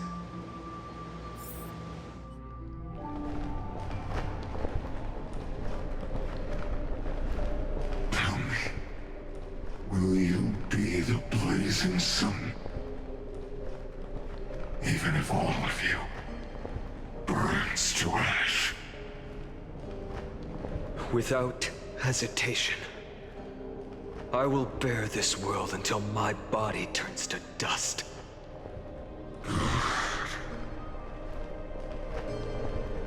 Remember this moment. Remember your friends who never lived to see the world's end. Remember their final wishes. And let the purest rage in your heart rise out of those wishes. Let it consume you, fuel you, until it burns away the false sky above. Fine. If I can defy fate, then in the name of world-bearing, I promise you, Carefully will never forget this. Take it. Everything I bear. Keep on burning. As long as we are never extinguished, the flame chase will not end.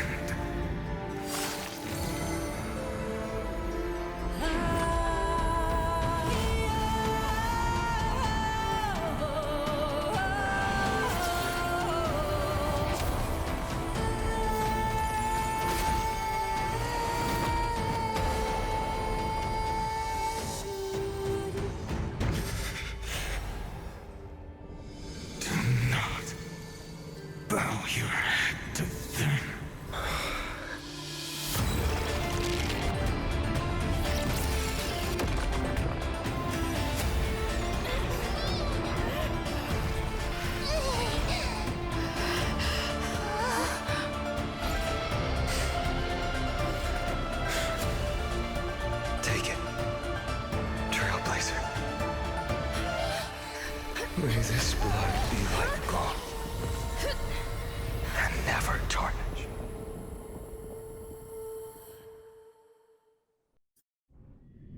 Farewell, Trailblazer. This is where I fulfill my final destiny.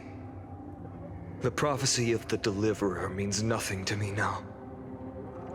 It belongs in the hands of someone far more fitting. Someone like you. Kaslana, the name of one who bears chaos does not belong to a single person.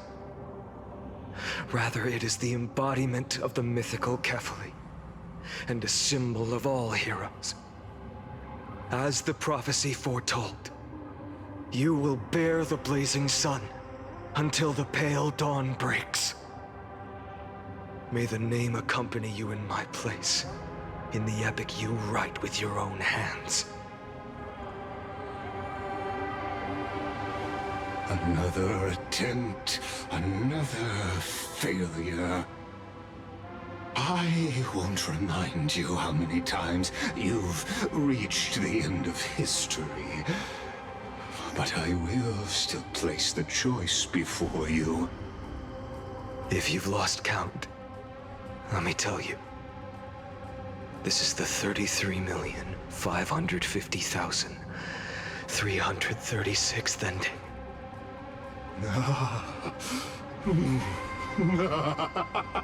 A perfect number. How poetic. You and I both know the truth. In all these millions of futile endeavors, Amphoreus has never changed. If the outcome is inevitable, then why not silence your searing rage and embrace your fate with dignity? Your silence lasts longer than ever, Lord Fine. Shall I take that to mean the will you've carried across countless cycles is finally starting to fracture? Fracture? No. I'm just disappointed. I've retrieved memories from 30 million past lives, and I remember every conversation before every choice here. And yet, even after all this time, your arguments remain the same. Repetitive. Uninspired. If you had any hope of breaking me, you should have spent those endless cycles refining your rhetoric.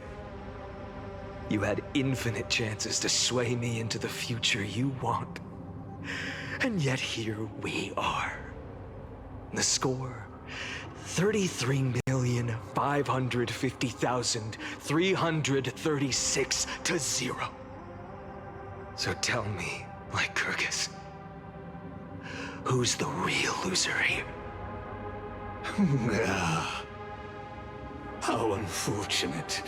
This was never a fair game. I have all the time and patience in the world. I can wait for you at the end of history another billion times, and another billion after that. But you will never escape this cage. You can claim victory of the spirit if you wish, but we both know the moment that score shifts from 0 to 1. That is the moment I shall sound the paean of Era Nova.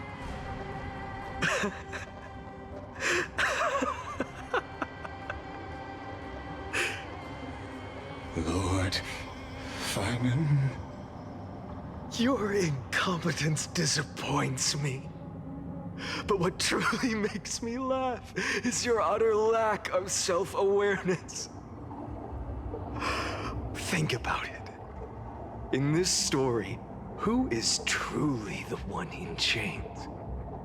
Who is the one shackled to mindless vengeance, mistaking courage, the courage to rebel against the gods, for foolishness? You...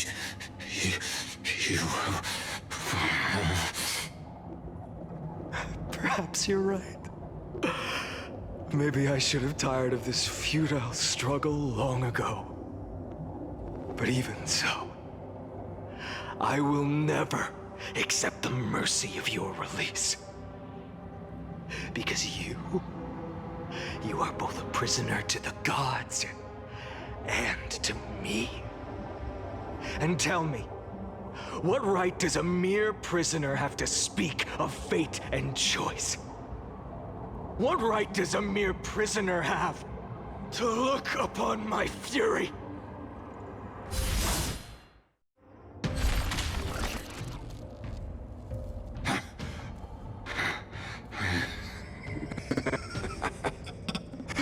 You know this is pointless. You can't kill me. Of course not. But I am tired of being measured against a worm the gods keep as a pet. Listen well, creator of destruction. This cry comes from all your abandoned creations. In the 10th cycle, I drove Dawnmaker through the heart of every Titan. Golden blood ran down my fingers, divine fire seared through my nerves, nearly breaking my will. But I endured. In the 10,000th cycle, my former comrades had all become my enemies. The endless slaughter dulled my senses to pain. The painful emptiness almost swallowed me, forcing me to stop fighting. But I endured. In the 100,000th cycle, the destruction had already fused into a blazing sun, surging within this fragile body. My rationality had been burned away at the dawn of the era. Yet even with only this shattered body remaining, I still endured. In the 23,570,000th cycle, this time, I felt it. A tiny spark rising in the hollow cavity of my chest, different from the obsession with deliverance. By its faint glow, once again, no, countless times again, I endured.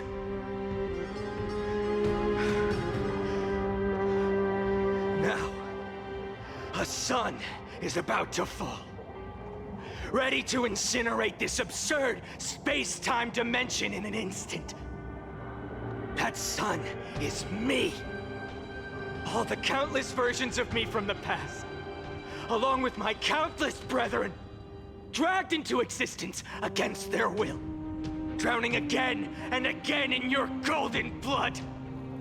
The very essence of this world's suffering and despair, fused into the purest hatred, the fiercest rage. Nanook, you arrogant fool! You think we were born to only serve as fuel for the fire? Fine then! Just as you wish, let the fire burn! If I was born as the blazing sun of destruction, then let you and your lackeys be the flares erupting from my core. And let this rage, burning futilely for 30 million epochs, engulf everything! And grant you a dawn where all stars burn to ash!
Are you ready, Nanook? I've brought you destruction!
The glass that shattered, reaching through the darkness. Voices trailing fires, echo of desires. A world of silence, sounds of desperation.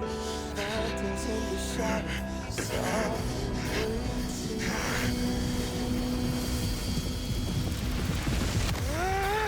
tear it down, embrace the detonation. Craving our damn creation. Breaking a chain, I'm reaching for you.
My wish?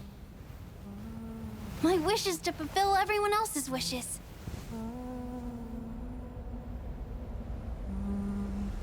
If I can't fulfill them, then send them on to tomorrow.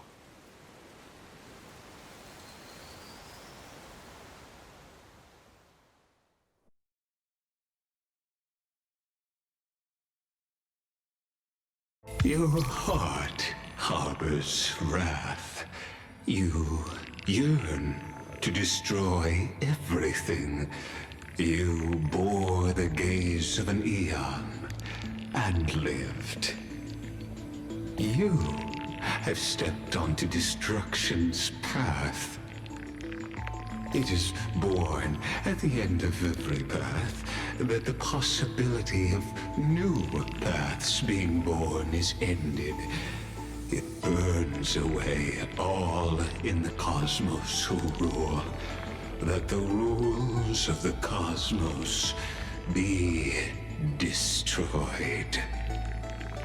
Iron Tomb is your name. The Lord Ravager to destroy the erudition.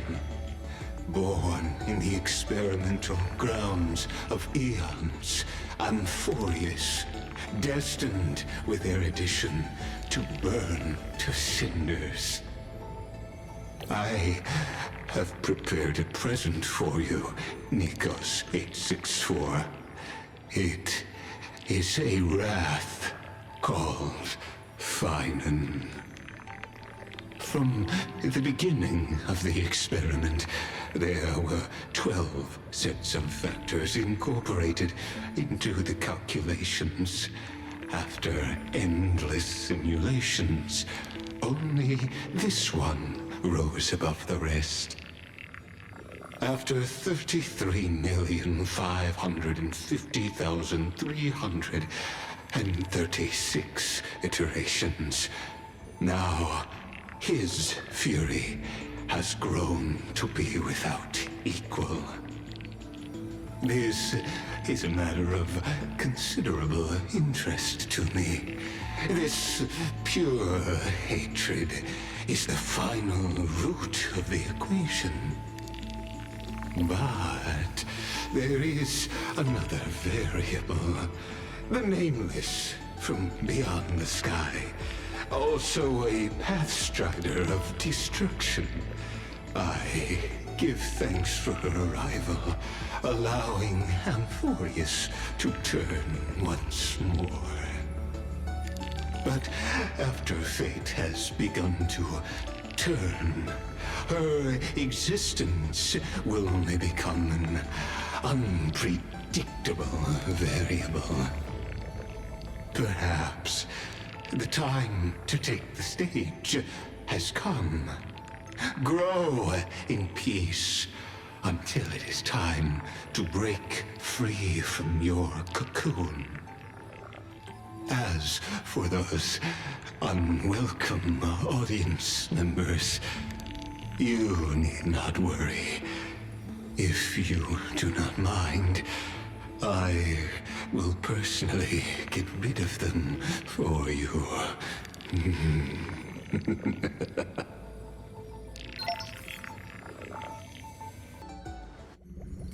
Wake up! Wake up! Buddy! Wake up! You're finally awake. That's a relief. We were so close to being swept away by the reverse flow of time. It's lucky we found a safe place. Now, I'm going to send you back to the very start of time. But before we part, there's something I need to tell you.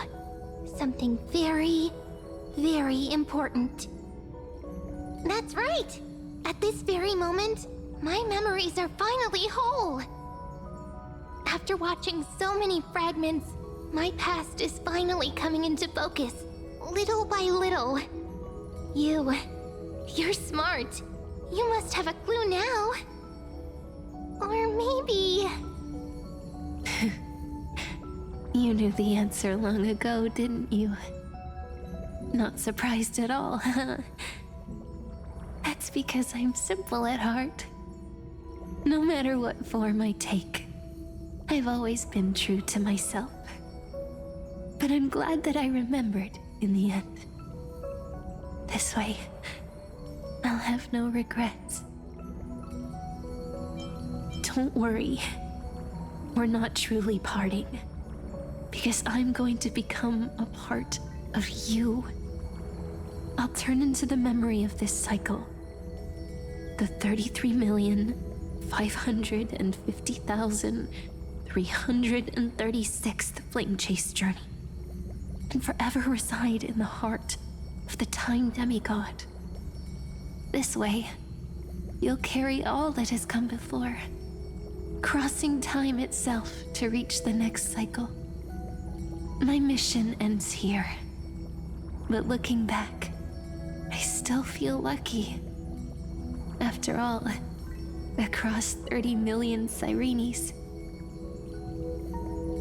I was the first, and the only one who got to finally meet you. So, believe me, in the next cycle, there will be another Sirene waiting for you. And in the one after that, and the one after that. I will always be waiting.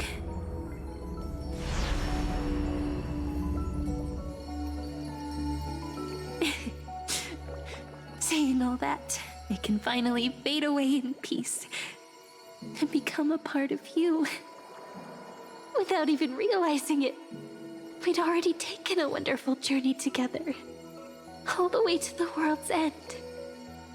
Now take my hand, say a brief farewell, and step forward into tomorrow. Go, find the future Sirene, and set out on another journey with her. Promise me you won't keep me waiting too long, okay? No need to say it out loud. This is enough for me. It's time to go, my dear friend.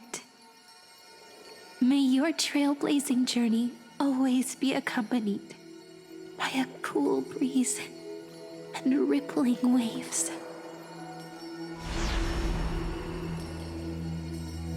And may the days ahead embrace you like the softest fluff, forever warm, forever gentle.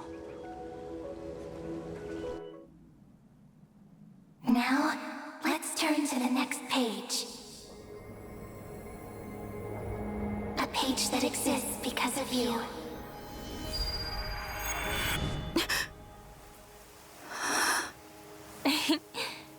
Is this a meeting ordained by fate?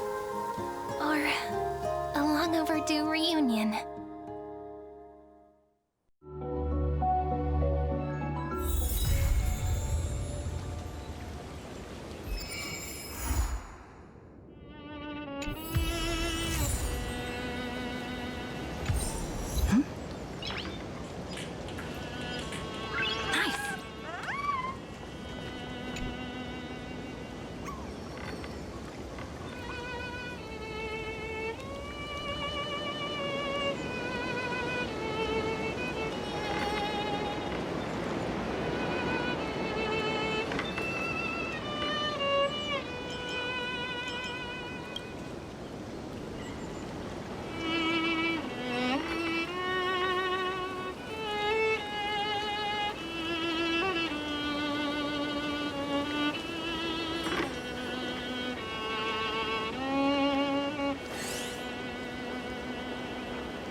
Check it out!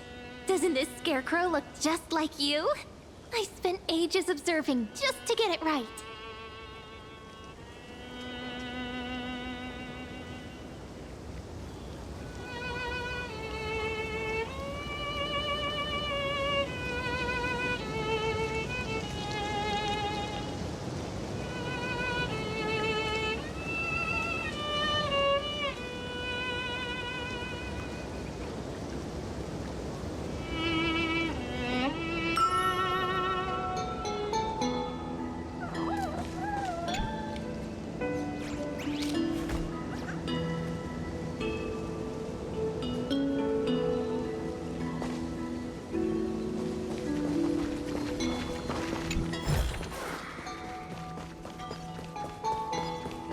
This flower's for you. It's just like a girl's heart, so you better take good care of it.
Hiding in some corner, waiting for me to come find it?